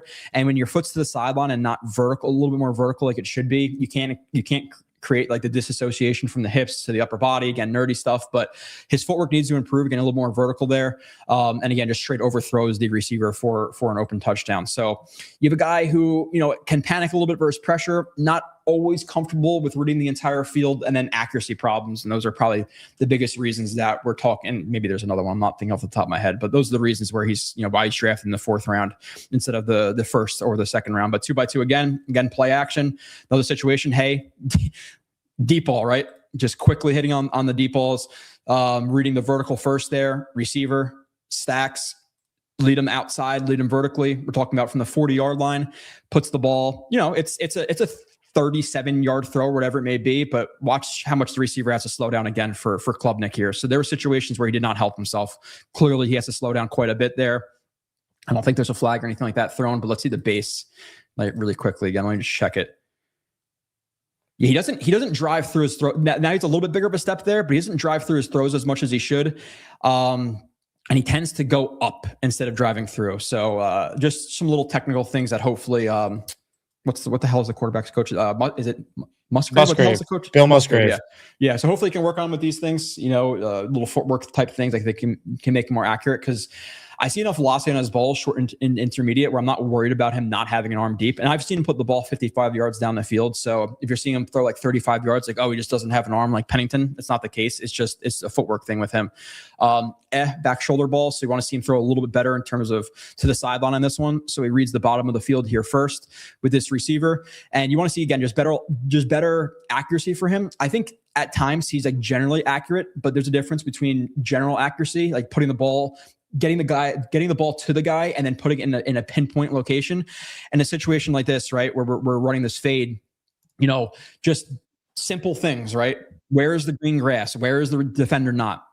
Back shoulder towards the sideline, right? So you want to, especially with the receiver looking back to you, you want to throw this ball to the sideline so he could push off, work back to it last second, catch that ball. He puts it too far inside. We'll see it from the other angle where the receiver is not able to make a play on it. So you want to see the accuracy improve. Okay, so the ball ends up here. You want it more here. So not always accurate. I got about 5 plays left, and this is an overthrown deep ball. So you're just seeing inconsistencies with him releasing the ball and getting it to where it needs to be. So throws the post, play action. He's probably going to read post. It could be post to over here, could be post to the whip or whatever that was in the bottom, but nonetheless, he throws the post. And I like the decision to throw the post, right? Because you have this safety in the middle of the field who is shallow. If he was higher, don't throw it, but outside leverage DB and a shallower deep safety, you have to lead him inside and put good heat on this ball. And he puts this ball way too far behind him. And it's quite a bit underthrown here again. DB gets his hand in there and actually hits the receiver in the helmet, but a situation where you want this ball quite a bit more in front instead of him having to slow down and behind, right? We want it leading, not behind. Just the really simple things. So do near interception, and this is some like coverage rotation, not even coverage rotation, but a little bit more like diversity from the defense, where again, like simple looks, he's pretty solid, but once you start getting a little bit more intricate with like post snap rotations and like banjos and stuff like that, which we've talked about before. I don't mean to like gloss over what this terminology means. We love banjos and we love Yankee concepts. Those are my 2 favorite Joe Blewett football terminologies. Yeah, and really all it is so these 2 guys, they're playing these 2 receivers. It's a man look, right? We got man, but with these guys being a little bit more condensed, they're going to play it first in, first out, right? So basically, first receiver to break in, this DB is going to have it. First one to break out, or the receiver who goes out, the outside corner is going to have it. So that's what we call a banjo. So don't want to gloss over it. So there it is, banjo call. So they banjo it. He takes the 2 who becomes the 1 pushing vertical. He drives down on the number 1 who becomes the 2 on that slant right there. So and Klubnik doesn't see that. I'm assuming he's going to read this vertical to slant here, see if they hold that or see if they carry that. Because if 3 or whatever his number is there, if he carries, obviously he has insight. This is a good situation to throw this slant, but you have to read this defender. Are they banjoing it? They do. Throws the ball, and it's nearly picked off if that DB can find it a little bit better than he does, but he's not able to find that ball. But obviously not what we want here from Klubnik in terms of like post snap reading a banjo call, which is very relatively simple in the NFL. It's not overly complicated, even though the Jets didn't know how to do it last year, which is embarrassing. But here we are. 3 plays left. Klubnik missed, and again, just accuracy stuff here. RPO. And by the way, there is a difference between RPOs and read options. I've heard that confused quite a bit just on my show and Twitter and stuff. But read option or RPO pulls the ball. Linebacker drops down, so he's going to try to fit into that slant. Slant is open, and he fires it over his head by quite a few yards. So it's something you see with like Justin Fields at times, putting too much heat on the ball. And again, can be a little bit uneasy versus pressure. So clearly, we do not want to see that from Klubnik. So he needs to work on obviously the accuracy. 2 plays left. Near interception, force the ball. Okay, Wake Forest 3-by-1, play action, and so we have just we have the seam in the vertical here. So you're typically going to read the seam to the vertical, see where the safety is. And a situation where I believe this is second. Yeah, it's like 2nd and 7. And this is relatively early into the game, I believe. But again, feeling some pressure, stepping up in the pocket. And if that DB reads that ball well, it's a pick. But he tends to force balls with like pressure. So he feels that pressure from his backside, steps up in the pocket. Great. Not going to throw it to the seam right here, right? With the DB over the top. So he gets his eyes to the outside, which is a second read. Fine. But this DB's over the top, so we have to just check it down or scramble here. And again, he can force balls versus pressure. In no world should he be throwing this ball vertically with the DB 5 yards over the top. Again, if he tracks that better, it's a pick. So he needs to get to the check down here, or scramble, right? Like there's enough room right here to get rid of this ball. Kind of pop steps, throws that ball up, and again, one that should be an interception if the DB read it correctly. So. Last play, underthrown touchdown, underthrown ball for a touchdown. So again, seeing it or underthrown should be touchdown for a pick here. So we have we have a post to wheel here. So typically post to wheel, right? DB sitting to the inside is probably why he doesn't want to go there. Okay, could fire it there. Not the point of it. Gets to the wheel, the rail, whatever you want to call it. Quite a bit of room here, 2-3 yards, got to lead him, and a situation where, again, underthrows that ball, and it leads to an interception for Klubnik. So, again, checks the safety, sees he's there, not throw the post, get to the rail, the wheel, and then underthrows it. Again, needs to be a touchdown 10 out of 10 times here, but underthrows it. So, some arm accuracy issues. You see some of the mental stuff, some of the footwork stuff, some of the nerdy stuff we get into here, but that's it. Ladies and gentlemen, give Joe some love in the chat. He put this together within like 18 hours of us texting what the plan would be, which prospect would we break down. I go, dude, everyone's got a chub for Club right now. We got to give the people what they want. They want some Klubnik. Let's show them some good. I was trying to push Pons. Yeah, like, you were trying. I'm like, man. I was like, stop it. I'm like, give me some Klubnik. We all want to get a chub for a club. And this is typical of every Jet fan out there. Mr. Bonesy says, all I hear from Blewett is Klubnik's taking us to the playoffs. The next comment, Jake, this guy Klubnik stinks. Yeah, man. It is what it is. Like people change up too. And I saw you like it on Twitter, but I'm like, Buffalo Jets fan put something there. Like everybody's changing their tune. I'm like, yeah, everybody's changing their tune. With that being said, A+ draft. I like the draft for the most part. But I'm gonna be brutally honest on here, so I'm never gonna come on here and just glaze guys up unless they deserve to be glazed. But I'm always gonna be hopefully as impartial as I possibly can evaluating these guys. So got to show some of the negative as well. All right, let's do some draft quick hitters, then we're gonna get to your calls. Just rapid fire. Your favorite draft pick the Jets made? I'm gonna say, and I think this is pretty chalk right now, but it's Pons. Trading down 6 picks, getting the extra 4th round pick. I think that's great. And then from what I've seen, and this is my problem with doing the Klubnik stuff, is I wanted to get more into the other guys, but I watched them all, at least a good chunk. So I watched like 4 or 5 games of VJ Payne. Is it VJ Payne? Yeah, Payne from Kansas State, and I think that was a good pick later on in the draft. So I would say Pons, Payne, and then Cooper kind of saved the first round for me. I said 16 was a floor. Like he would be the floor of what I was okay with at 16, but to get him at 30 for a 5th round pick, I think that 5th round pick is just worth that 5th year option. So I think that was an excellent pick. So Cooper, Pons, Payne, which is pretty chalk, I think. And to make sure Buffalo didn't take him because the Jets got intel. The Bills were going to take Cooper if they didn't make the move. And that's why Buffalo traded out immediately. By the way, I thought Casey Concepcion sucks, chat. What happened? He was the first receiver after those big 3 to get picked. So I thought he was awful. What happened? Casey Concepcion, Joe Blewett, high on him. All right, your least favorite pick that the Jets made? Yeah, I'm going to go with, and this is just based, like Klubnik. I think the 4th round in general was my least favorite. Like at that point, if you wanted Klubnik that bad, just take him at, where they take Jackson, it was like 103 or whatever it was. Yeah. Just take him at 103 and hope Jackson falls to you. I don't love Jackson personally after watching him for 4 games. And do not panic here. It's just for relevance sake. And I told Jake this already, and this is why he's smiling a little bit. He moves very Michael Clemens-y. Like he just doesn't have good control of his body. He's very strong, and they're different, right? Clemens is, he has like 50 pounds on Clemens. So to me, you don't want him playing like 5-tech, 4-tech DN or anything like that. I would just bulk him up, make him 330, 340. He's a mammoth of a human being, like 86-inch wingspan, really long arms, big size. So I would just ask him to be a nose tackle, add some weight to him. But the technique isn't there. there, plays high. I think Jackson's my least favorite. And just like what happened in that fourth round in general, just again, hope he falls, and not grabbing like Sam Height or Connor Lew was a center from Auburn. So I don't love that they didn't leave the draft with a starting interior offensive lineman. And I felt like that was a perfect opportunity to strike, but they didn't. I think you'll like Cooper when you get to the film review on him. I've spoken with people that think they got really good value with the guard from Miami they took in the 6th round. Yeah. Oh yeah. Cooper. Yeah. I like him too. I watched at least 4 to 6 games of all these guys. So I want to have a general baseline of at least I could speak about these guys somewhat intelligently. And I like Cooper. The only thing I would urge people to not misconstrue, and it happens when you see guys like who are road graders or tough or whatever. He's a better pass blocker than he is a run blocker right now.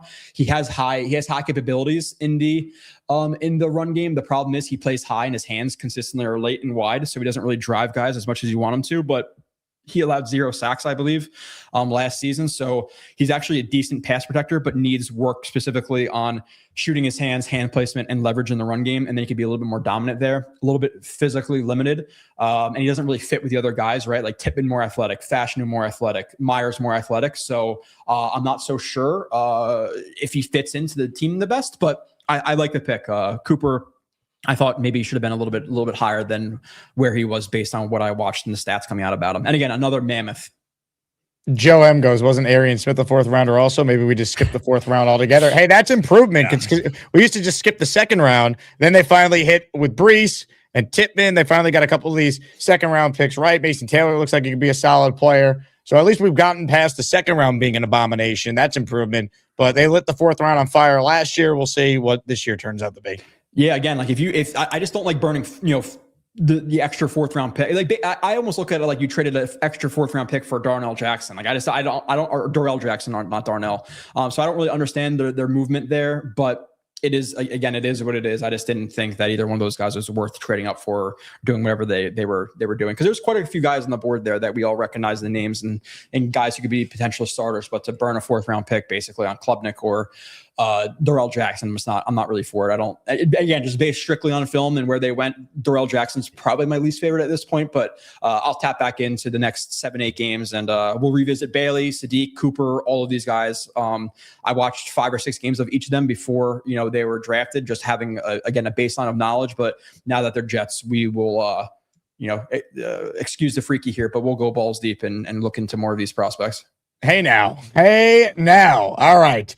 A couple minutes left with Joe Blewett. I want to hit this from the Lup Man. He's been a channel member for 25 months. You get a free super chat every month when you are an Asmaniac channel member. He writes in, Joe, what is your floor and what is your ceiling for Cade Klubnik? Yeah, the ceiling is always interesting with guys who are they don't have many physical limitations. Like I don't look at him and say, okay, he doesn't have the arm strength, he doesn't have the speed, he doesn't have the foot quickness in the pocket or the ability to step up in the pocket or anything like that. So his ceiling is NFL, like an okay NFL starter, but that's quite it's a high ceiling. I'm not gonna lie in terms of like him having to reach it. It's a 30-foot ceiling and he's only 6 foot tall, so he needs a few ladders to get there, and hopefully that's the Jets coaching. And then floor is, let's be real here. He's a 4th round pick. He could be a complete bust and never play in the NFL. Like he can go into practice and suck and then get cut after a year or two and never see the field, So there's that possibility if he never fixes his accuracy, if he's not comfortable with the reads and he has happy feet in the pocket, like he does a little bit right now, then he could just completely bust out of the NFL and never hear from him again. And he'll be a trivia question in 2055 about, the Jets quarterback situation in 26. But ceiling is, I think he could be an NFL starter again, just transparently. Do I expect him to reach that? No, but it's there. There's no limitations on him athletically where I see him like Nussmeier, who's the most mid of mid in terms of all of the athletic traits and severely overrated in terms of coach's son stuff. People hung on to that, but he seemed pretty lacking in that area on the field. So I don't buy into that. Interesting. Yeah, you were never a big Nuss guy. You weren't on the Nuss bus. I tried to get you there after the Senior Bowl.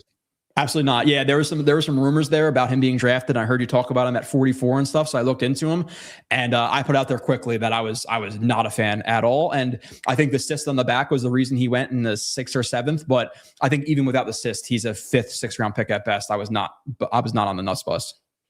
Ladies and gentlemen, this last one is from Badshaw that I want to read here. Then I got a final question for Joe Blewett. Badshaw writes, and I want the helmet. Go Chef. Well, I'll tell you what, Badshaw, 2 raffle entries for a signed Darrelle Revis helmet. That is up for grabs at the end of the stream. Badshaw, this is for you.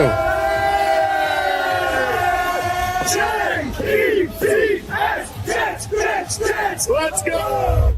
Yeah, ladies and gentlemen. All right, Joe. Here is my last question to you, and we're going to do plenty more film breakdown on some of these prospects. Your message to Frankie V and the Bailey Bros. They might have won the battle. Yeah. But the Arvell Army War is just starting. What is your message to the Bailey Bros?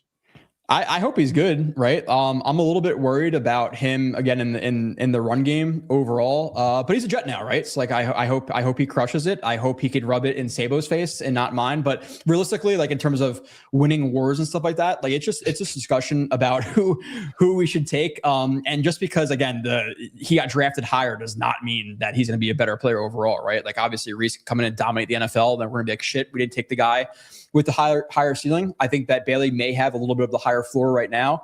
I'm just a little bit worried about the pass rush translating, but he's a Jet now, so I hope he gets 15 sacks realistically. Now, with that being said, I hope Reese is just as good because I don't want to take the complete L there. So I'm not rooting for Reese to suck, but I want Bailey to kill it, dude. Like, and that's part of the problem, you know, with Jake pitting me against Frankie's. Like now I have to take a side. It gets tribal. But he's a Jet, dude. I hope he dominates. And you know, Sabo's a douche. We you know, he's, fuck that guy. You know, I'm a Bailey bro too now.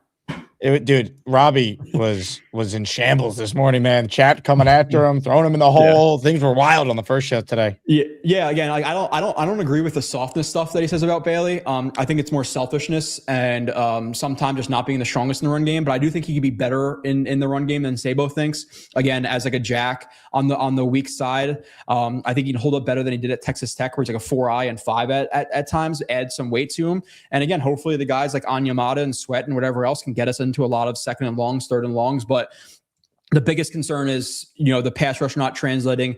The floor is a DPR. I don't think he will be, but that's the floor, right? If he doesn't work out in designated the run pass game. rusher, for those who don't know what DPR means. Yeah. Sorry. Yeah. Designated pass rusher like Will McDonald. I think he's going to be this year. So that's the floor which I'm scared of. But again, he's a Jet. So I hope he dominates. And then in the future we could just all shit on Sabo together. Robbie was a good sport about it this morning when he was sent to the hole. I got to go back and watch it. Joe, you are the man. Plug your channel. Plug JetX. Where can people find more of your stuff? Yeah, I did a stream after the draft. I was obliterated. So if you want to watch that, I watched back for like 3 seconds and I was slurring, and apparently somebody brought up Matt Miller and I was making fart sounds. So I don't necessarily remember all of that. Would you think you were on my show? Leave the fart sounds to this program. No, but yeah, that was by mouth. I didn't have a drop for it. That was my own fart noise. So that is my tendency is to not even tendency. It's every draft I come on and recap it. I'm hammered. So that was fun if you want to watch that. But yeah, Joe RB31 on Twitter. We'll be back. Bailey, you know, we'll do all the free agents, I'm sure. We'll do Agnek Bari, Osai, everything. We have months now to kill. So a lot of film coming. Joe, you're the man. Appreciate you hopping on. Great job as always, dude. Yeah, appreciate you. I'll talk. I think I actually might have to change up next week, Jake. So maybe next Wednesday or Thursday, but we'll talk. Cool. We'll figure it out. Ladies and gentlemen, the great Joe Blewett checking in there. We got Asmaniac Madness still to get into. I got to take plenty of your calls. We have a signed Darrelle Revis helmet to raffle away. But I did want to share some news here. One of our own has been dealing with a very serious medical situation. He's undergone several chemotherapy appointments over the last several months. He used to call all the time, but he's still active in the chat. I believe he called into Boy Green's show this morning. That's our friend Indy Jets. So Indy, just wanted to publicly shout you out, and I wanted to let everyone know that in honor of supporting one of our OG listeners, the latest Asmaniac emoji in the chat that Gator was nice enough to make today is the Indy Jets emoji. So Indy, we're thinking about you, brother. Hang in there. And I found out from Indy that he actually got a chance to link up with another Asmaniac, Philly Noodles. They went out and they watched the draft together on Thursday. So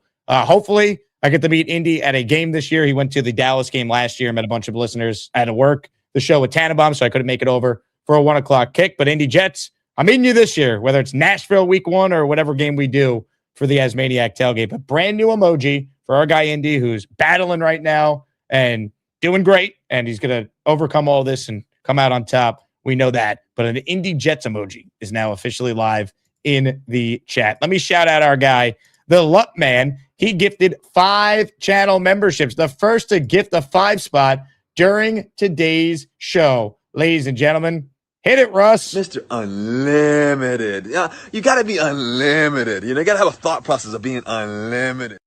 They better not sign this, man. I don't know why Joe Blewett keeps thinking it's going to happen.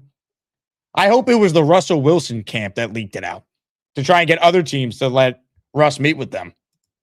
Because I just don't see the fit at all with the Jets, but they are the Jets. But I just, Muji was in Denver. He's got to know not to sign this guy. He's done. He's shot. He's washed. Enough. What are we doing? I digress. Marky Mark says, Jets country. Let's fly. You know Russ will have some like cheesy line about it. Oh, man. I'm good. I'm good. Don't need it. Gator checking in. Put these in for our guy, Indy Jets. Get well, brother. Ladies and gentlemen, 4 raffle entries for Indy Jets.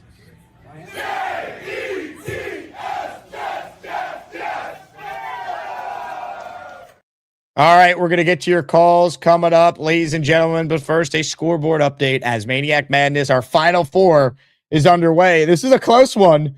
Chef Kevin had a big lead. Not big, but a sizable lead. And now, big fellas making a run here. It's down to 54-46 as we reach the final 30 minutes of today's program. Ladies and gentlemen, let's hear now from both of these outstanding Asmaniacs. Joining us on the Gustbuster Umbrella Hotline is... Asmaniac Madness is underway. Make sure you vote to make your voice heard. Where'd he go? There he is. Big fella. Chef Kevin, live on the Jake Asman Show. Hello, gentlemen. Hey, what's up, man? How you doing? Big fella, you might want to unmute your mic. That might help you in this competition here. It might not. But, I can't see Kev, but he's doing a great job. And, if he wins, it's well-deserved, man. Can you hear me? He's a hell of a guy. Can you hear him? No, I can't. I can't hear him. Can you see him? Yo, big No, fella, you hear me, should man? I get come back in? Yeah, try it again. We'll do Chef Kev at the beat top. Hello, Chef Kev. You killed it with these videos all tournament long. Hey, man, I appreciate it, man. And to be honest, man, it's the chat, it's the community, it's the listeners, it's the callers, it's the support, man. That's just, kind of fueling me. And it's just a vision that I had to, just kind of make some light out of it, make it fun. We enjoyed doing all this stuff. As you see, like my videos are getting, a little bit better. We're getting a little bit more creative and all that. And, if I'm lucky enough to beat the big fellow, which is, a great competitor, there's gonna be more. I'm not slowing down. We got an army right now. We got a lot of people right now supporting, which is important. A lot of viewers, and it's it's a lot of fun, man. Having the big fella over here on Friday, little face-off joint. We're just showing the spirit, man. It doesn't have to always be, just arguing and yelling back and forth, which, it could be entertaining and all that, which, some of us enjoy. But for a dude like the big fellow who's respected in this community, somebody that I have respect for, that I've hung out with a bunch of times, seen some games with him at the stadium and all that, like, it's just a really nice competition or whatever, feeling good.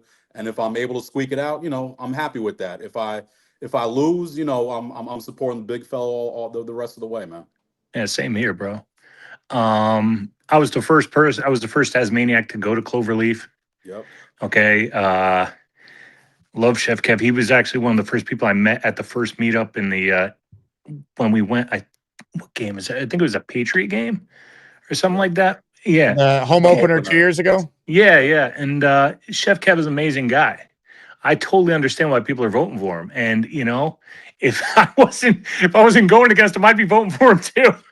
But like I said, Kev's my friend, and if he wins, I'm super excited for him, dude. And I will back him 1,000% because that's the type of guy he is. He's all class. He's very giving, just a great guy. And I'm proud to call him my friend. So I'll tell you what, you both are incredible Asmaniacs, and I know you two aren't going to rumble. So everyone can cast their vote. They're both great. You can't go wrong with either way. But we need drama. We need a rumble. So I will give you everyone out there what you want, what you need. Sit back and enjoy, because this is what happened on my first show today. Oh,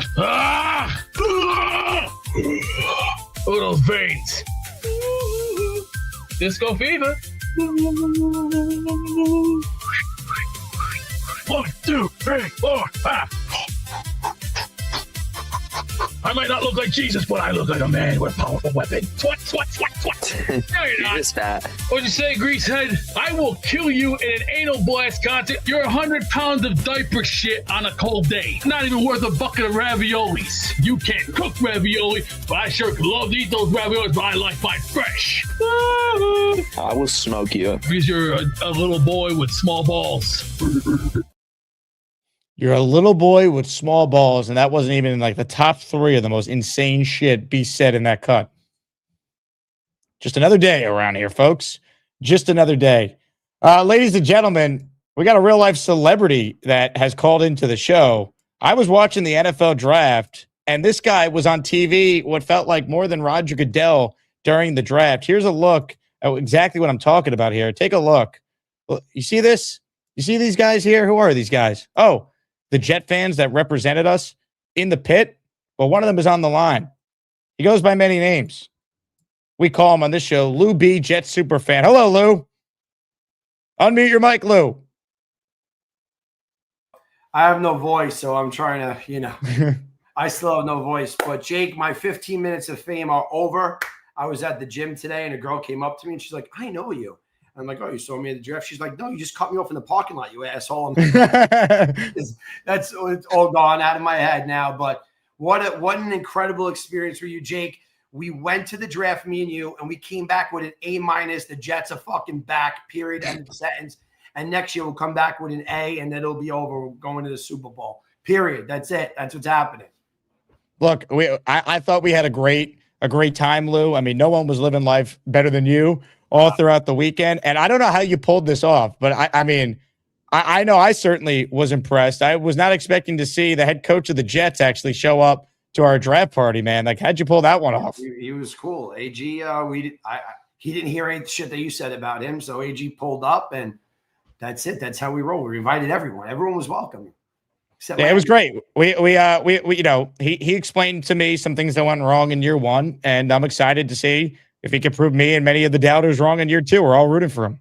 Yeah, we're trying to fix it, but it's going to happen, Jake. I think we're going to make a run this year, but I want to tell you something that I'm a little worried about. So when I was at training camp this year, the Giants, the joint practice, the Giants were there, and I saw a giant walking all the way around in cleats. I'm like, man, would they throw this player out of the bus? And he came walking all the way around. And I said, holy shit, that's Russell Wilson. And he came walking up, walked really far. And he went right up to Muji, and he was talking to him for like 15, 20 minutes. Am I eyeing him because we were trying to get autographs back there. He's got a relationship with Muji that worries me, man. It was like a real bros bond right there. So this guy may be a Jet by tomorrow. Who the fuck knows?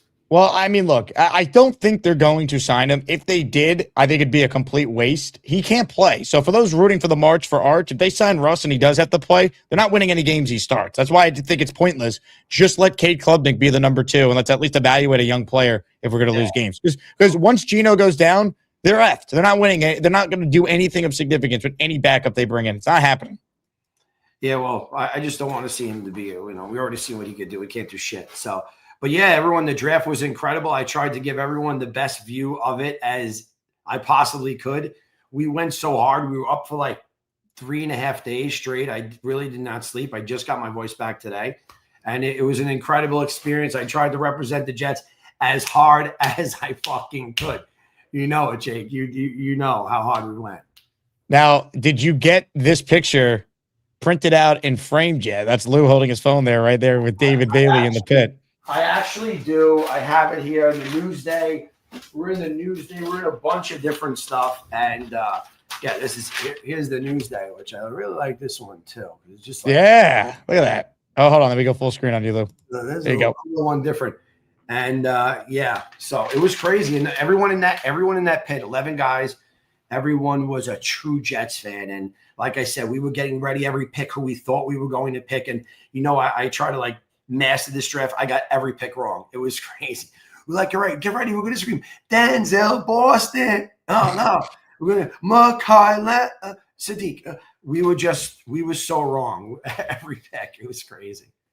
The Cooper trade solidified that because you texted me after Sadiq and I was like, bust, I hate this. Yeah. I don't like this. I was just like, no, they can't skip receiver in the first round. And then coming away with Cooper, I felt great about night one. And the Ponds pick day 2 was awesome. Some of the day 3 guys I liked, especially the last 2 picks they made. So they had a great weekend, man. I gave them an A- on the Jets Collective with Samini, who gave them an A-, and BT gave them an A. Jake, when we were there and we thought, the picks were over and we're sitting there, and this little guy that was with us, he's like, the Jets traded back in. And it was like slow motion. We went fucking ballistic. We went crazy. And I'm opening up the iPad. I'm like, what the oh my God would it be? And I was like, it's Cooper or Boston. But we really thought it was Boston. But Jake, one other thing I have to say today is I really like the big fella. But after him being Beast's therapist, and what Beast said today was something I've never heard in my life that I can't even actually repeat. I have to say, big fella has failed us as a therapist. He has failed us, the big fella. And I have to give my vote to Chef Kevin, because what B said today, there's absolutely has been no progress in his therapy. None. Who could ever say what he said? Here we go. Big fella. What are you talking about? Big fella. I'm not a fucking therapist, bro. I love you, but come on. Bro, I'm not a therapist. You what B said today? It's like a giant I actually missed it. I actually didn't see the whole thing of what he said. You might not vote for yourself after you hear what he said. It was well, bad. it can't be anything worse than what he said in the past. So no. This I've been watching him. This was really bad. When he challenged the competition that he challenged Max to. I think he's gonna clip it somewhere or another. Here I saw it. Bro, go back. Bro, go back and see when we started, when he started calling in to where he is now, bro. Big fella, if this is progress, I don't know what to say, man. I'm telling you, you really got to listen one more time, big fella. You might not vote for yourself if you hear it. It's bad, man. It's fucking bad.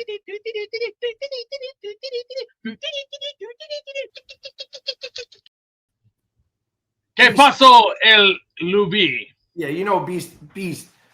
I love you. We talk. Me and Beast talk every day. He calls me. Beast, what did you challenge Max to before? I would pick Max up and throw him into the 5th row, right by the popcorn vendors. But what did you challenge him in? He just wanted to run his mouth like it's on the screen. Diarrhea. It was just on the screen. Did you see that? No, I've been having problems with internet today. Right. That's the whole issue. Like I've been lucky enough to call in and be able to. That's it, Indy. Thank you. Look. Oh, that's what it is. Yeah, he challenged Max. What the fuck, Beast? Big fella. I'll give you an example. Oh no! No. No. Here's an example. You know what 911 You know what 911 stands for? DDT. All right. That's fine. That's fine. That's good. 911. That's good. Big fella, you're gonna say this is progress? Oh, it's progress, man. Go back and look at the tapes. I'm telling you, it's progress. Jake, is it progress or no?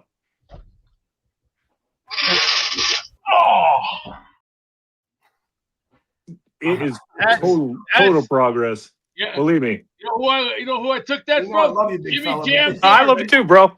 But it's like he's let's just say he's a work in progress. That's for Gary sure. is a cheater and he's a disgrace to this country. I think somebody should throw him in Iran and let him be the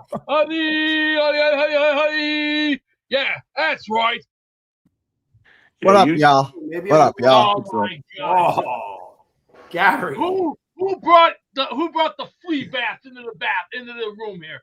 The flea bath needs to be flushed down the toilet. See what I'm saying? From the moment he comes on, he starts insulting people. It's like it's all he does. It's such a tiring act. Like all he does is insult. No. The truth has been revealed. Hey, Chef Kev. What's up, Gary? How you doing, man? What up? Hey. The whole hey. We got the Hey, we got the Final Four here. Why am I here? You called in, that's why. You backstage, Gorman. Yeah. Oh, that's right. Tomorrow is my matchup against Gary. Yep. Yeah, You feel good, Gorman? I feel all right. Chef Kev, take the whole thing if you beat me, brother. Come on, man. Come on. Take the whole thing. Either you or me. We gonna take it, me, man. Charles? How you gonna beat me? I feel good. I can think of something. All right. You should feel good, man. Is Gary muted, or I just can't hear him? I don't think you can hear him. Can you hear me? Yeah.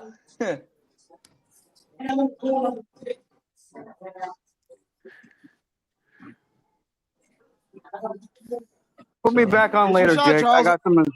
No. Earn What? some votes right now, Charles. Earn some votes. Go win some votes right now. He gave you the spotlight.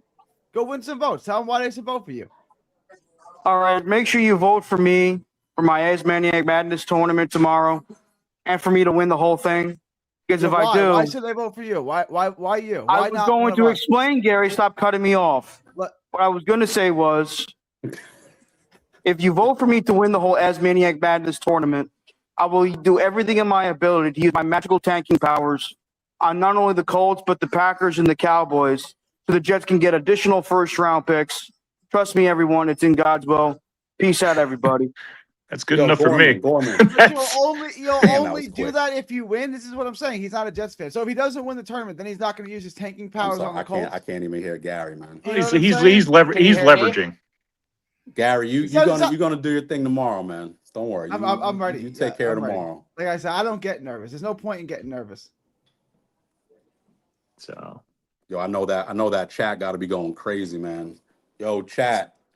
Let me tell you something. I got a Chef Kevin 2026 already put it there. Autographed cloverleaf hat. Who's ever going the craziest in the chat for your boy? I'm gonna send it to you, man. I'm gonna look back and see what's going on, see who's showing the most love.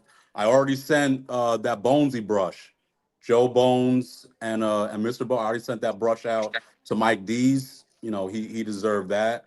So who's ever going the craziest, man? I'm gonna look back. I haven't, to be honest, I haven't seen what was really going on except for the beginning. But you're gonna get this hat, man. Signed. we got already got the trophy on it too. In the championship.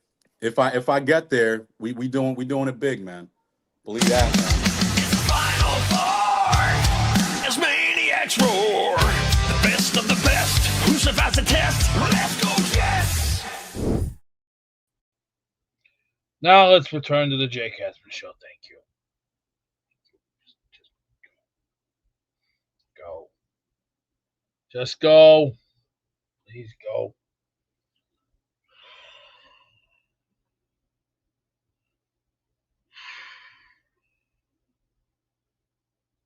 I said, would you just please go? Just go to commercial. Go to commercial. Please go to commercial. Go to commercial. Who is that on his? Oh my God! Why do I gotta put up with this spazoid? She said from the moment he gets up, he starts insulting you. It's such a tired act. Like having slammed, being dropped on my head. Yes. Oh yeah. That feels better. Oh baby. All right, as they all say, Superman to the rescue.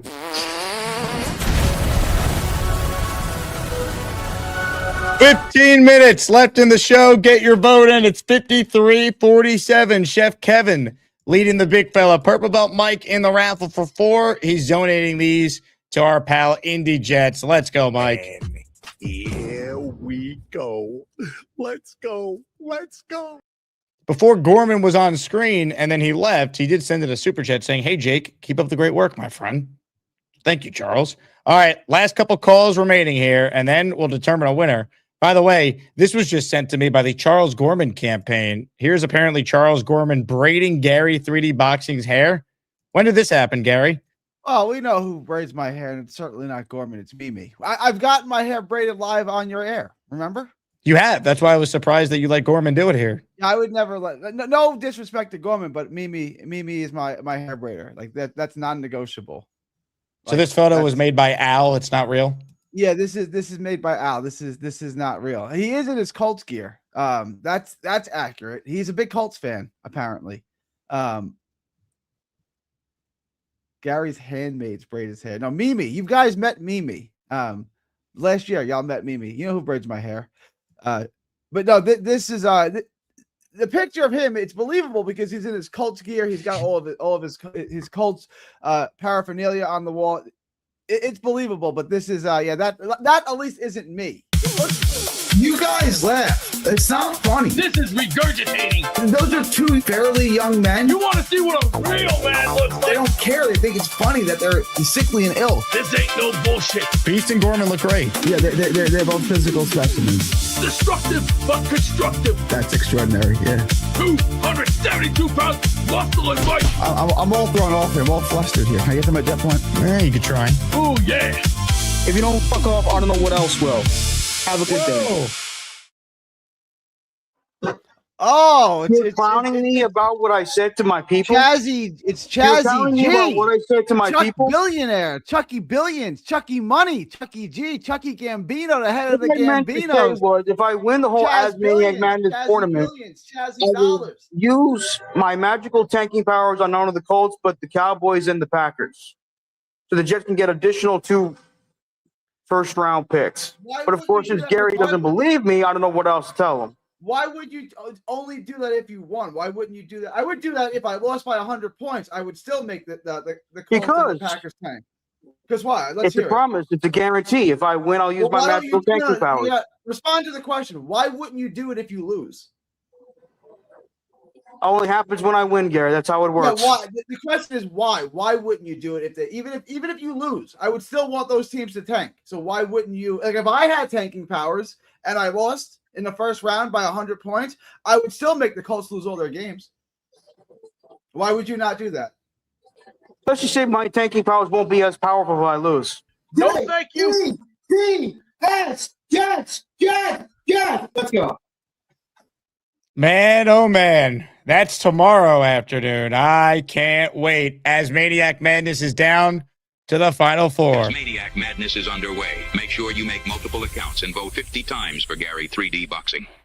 All right, last couple calls. If you want in on the raffle for the signed Darrelle Revis helmet, last call to enter the Asmaniac raffle today. Our new set of weekly prizes now include the following 4 items: Joe Klecko signed football, Vinny Testaverde signed jersey, Garrett Wilson framed jersey plaque, Braylon Allen signed jersey. More prizes potentially to be announced, but that Revis helmet is coming up at the end of this stream for anyone who enters. All right, here we go. We say hello right now to Jake Quest, who joins the program. Hello, Jake Quest.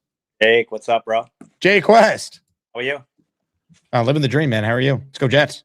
Dude, not Bob. What the fuck am I talking about? Gary putting Charles in a body bag there. First of all, we have 2 first-round picks extra already. We know we're going to have them, all right? You're not going to give us 2 extra first rounds. And no matter what, you have to tell us you're going to do that, you chump. Gary's got my vote tomorrow, by the way. All right, Gary all the way tomorrow. But Gary had your vote before Gorman opened his mouth. But does he have it in the finals? It's a great question. Well, let me ask you this. Who did you vote for in the Chef Kev Big Fella Showdown?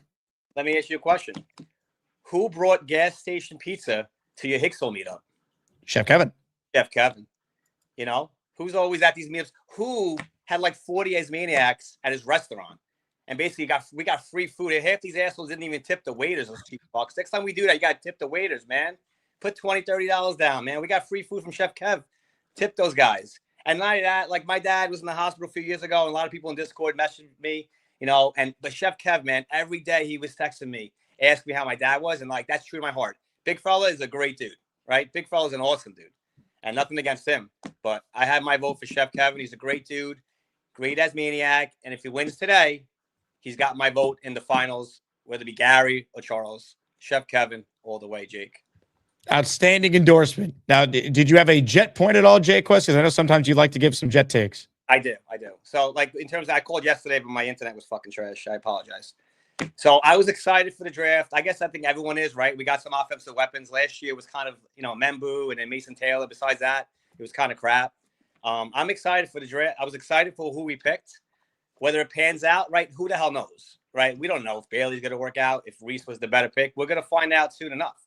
But I am excited because I do feel like Geno's an upgrade from, Justin Fields. Like, I was excited about Fields last year, and I was obviously wrong, right? Like, he was trash. He's afraid to throw the ball. Geno's going to throw the ball, and he's going to get these guys opportunities to make plays. And don't fall asleep on A.D. Mitchell, man. I think he's going to have a good year for us. He barely played with Garrett. Did he even play with Garrett last year? No, he never played a single game with Garrett Wilson. Exactly. So, talking about 2 tight ends now, Cooper going to be in the mix. Yeah, rookie. I don't expect a lot from him, but I am excited for the season. Like, whether Glenn does enough to keep his job, we'll find out. But I am excited for the season, Jake. And I think you are too, a little bit, right? Let's be honest, a little bit. Well, yeah. I mean, I do this for a living, so it's nice to have positive things to look forward to as far as the players. And it also makes training camp more fun when you have offensive skill players. Klubnik is, I don't care if he's a 4th-round pick. The most viewed piece of content, I was told by my social guys we posted over the course of the weekend, was one of the shorts reacting to the Klubnik pick, not the number 2 pick, not the 2 other first-rounders, a 4th-round quarterback, because this fan base is starving for a franchise quarterback. So yeah, I mean, I'm excited. I have very little faith in the head coach. He's got to prove me and many wrong, but he's going to get a chance because the roster has been significantly upgraded where it's do or die for Aaron Glenn and the staff if they want to be here for another year.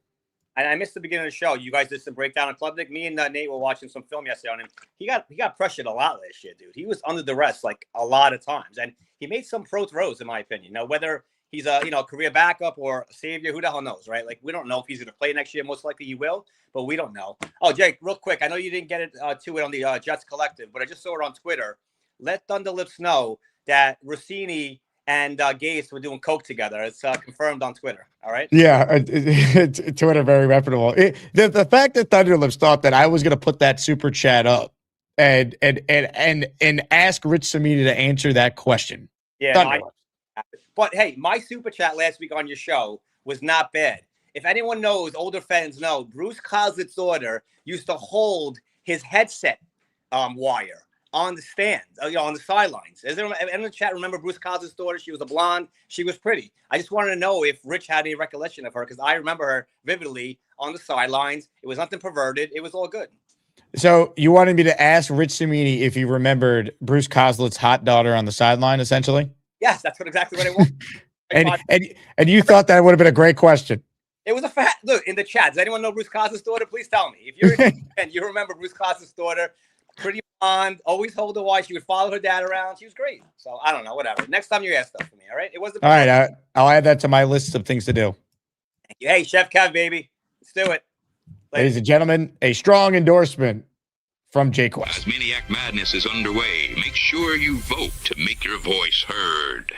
All right, last chance to get in on the raffle. Last chance to get in on the show. I'm counting the names. Jeffrey Serena, not 1, but 2 gifted memberships. Thank you very much, Jeffrey. Are you a happy guy? Oh my goodness, let's go! Oh, yeah, Jeffrey in for 2. Thank you very much to Jeffrey. All right, scoreboard update here. 53-47. Chef Kevin leading the big fella. If you remember, big fella staged a huge comeback against Leany in the Elite Eight. It went to overtime. So this thing is far from over. It ain't over until Beast Breaker sings, which to my knowledge, he has not done to this point. Does anybody want a nutty buddy? Yeah, that's perfect. Beast, who'd you vote for? Big fella. But I know I'm very PO'd at eBay right now. I'm very PO'd. They sent me pissed off at eBay. They sent me the wrong flag. It's like, you blundering idiot. I did not ask for that flag. I asked for a Scotland flag because of my heritage. You blundering buffoons. I thought you were Japanese. I got part of that in me too because of the music. I thought you were Italian. Heritage. And British. Heritage. And Polish. Heritage. And Chinese. Wrong. And Mexican. Part of that is in me too, because it's part of that. That famous. Used to drink that back in the day, the salsa with the tequila. In college, I used to do that back in the day. Oh. All right, thank you for that one, Beast. Ladies and gentlemen, last chance here. We're counting the raffle names. Dun, dun, dun. All that is happening. But right now, I play you a short clip. And then on the other side, we spin the wheel. And then we close the poll. And we determine who will be the first Asmaniac to reach our championship game this Friday. We're back with the raffle in 40 seconds.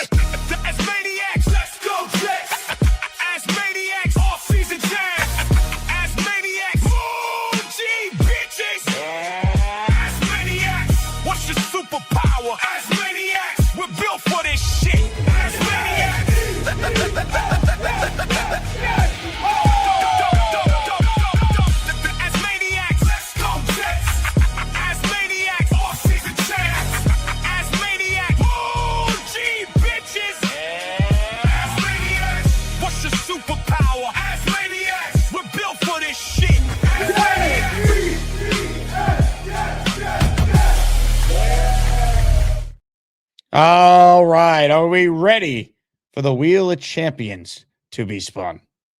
Ladies and gentlemen, we bring on the master of raffle ceremony.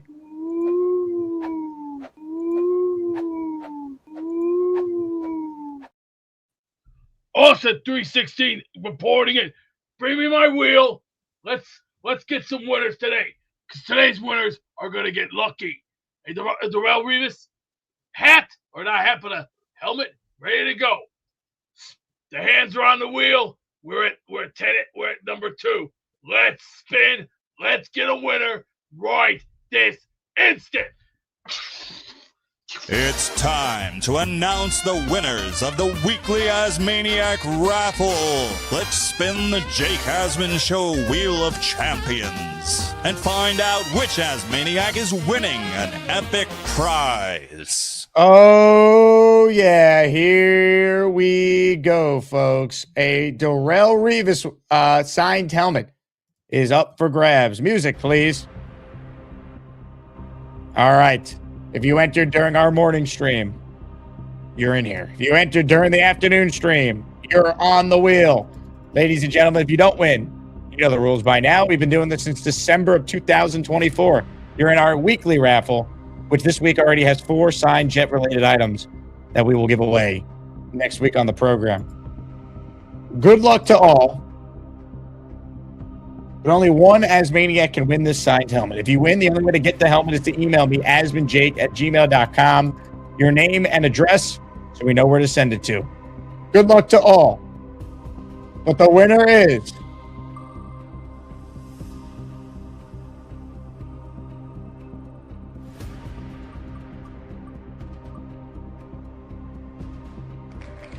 Frank P. Congratulations to Frank P. Hit it right. Mr. Unlimited. Yeah, you got to be unlimited. You got to have a thought process of being unlimited.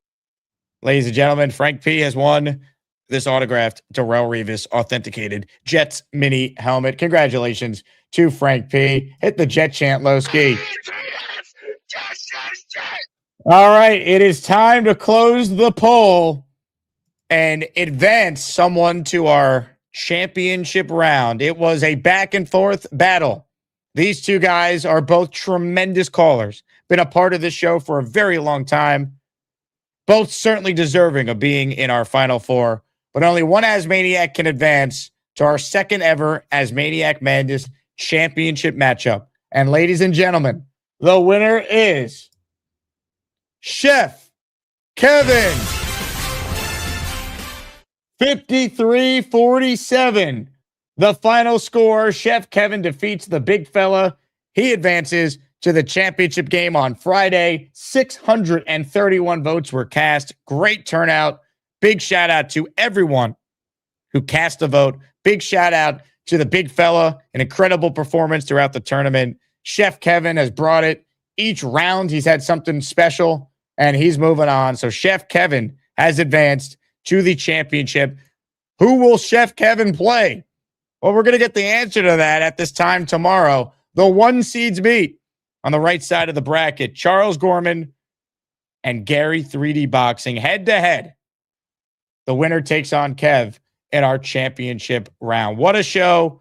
Big thank you to everyone who tuned in to all our coverage, not just over the weekend, but the last couple of days. The views have been off the charts. The engagement's been great. We're going to be with you every step of the way. I'm coming at you live tomorrow with Omari Brown. We'll break down some draft stuff with him. We'll talk about this Russell Wilson nonsense. And hopefully the New York Knicks will be up 3-2 against the Atlanta Hawks. I'm off to the Garden. Let's go, Knicks. I'll talk to you guys tomorrow. Like the video. Make sure you're subscribed to the channel. And I will leave you guys with a clip that I think encapsulates everything that is Charles Gorman and Gary 3D Box. It represents everything that is these two going mano to mano tomorrow. And I'm certainly looking forward to it. So first, here's a little best of Gary and then the best of Gorman. Go Jets. And we'll talk to you tomorrow on our show. See ya. Well, Bobby Midnight, he was hoping that he'd talk to her. Why does he want to talk to her? He's a big fan of her work. That's why he wants to talk to her. Are you saying Bobby Midnight is a horn dog? Yeah, that's exactly what I'm saying. Once you remove the idea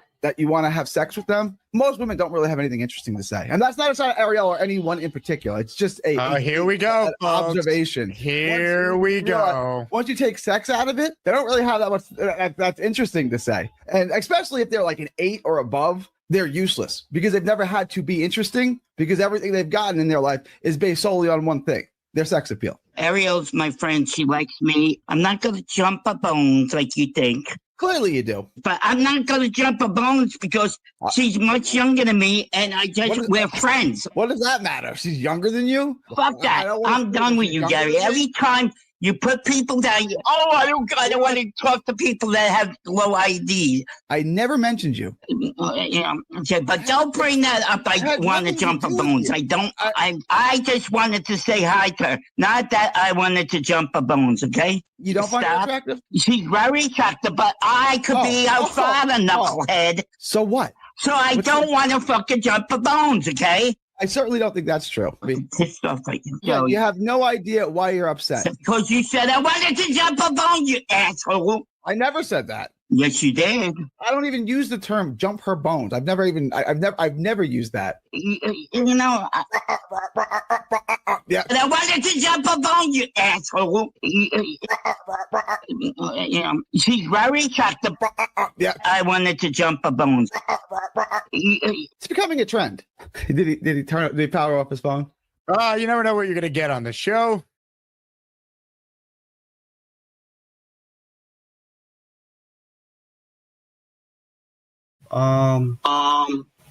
Just put myself in these goddamn situations.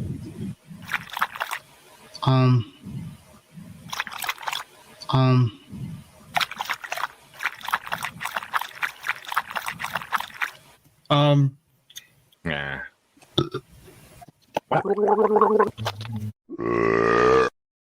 People think I don't want to work, which is not true. I just had a bit of a nap not too long ago, too, so that didn't help. I love it, dude. You're talking about how people don't. You can't say that people think you don't want a job and then say that you came off a real good nap. It's a hard 2 sentences to put together, Charles. It is. You got Jake off the camera. How do you not see the irony of that, Charles? This is why Charles is the best of the best. No, you're wrong. Wow, what the? Oof, that hurt. Where am I? The moon? Seriously? Oh, hi. Jake wants me to ask you to click on the like button. That's right, Lane. And if they don't subscribe to the Jake Asman Show, this team may never win another game. Let's go, Jets.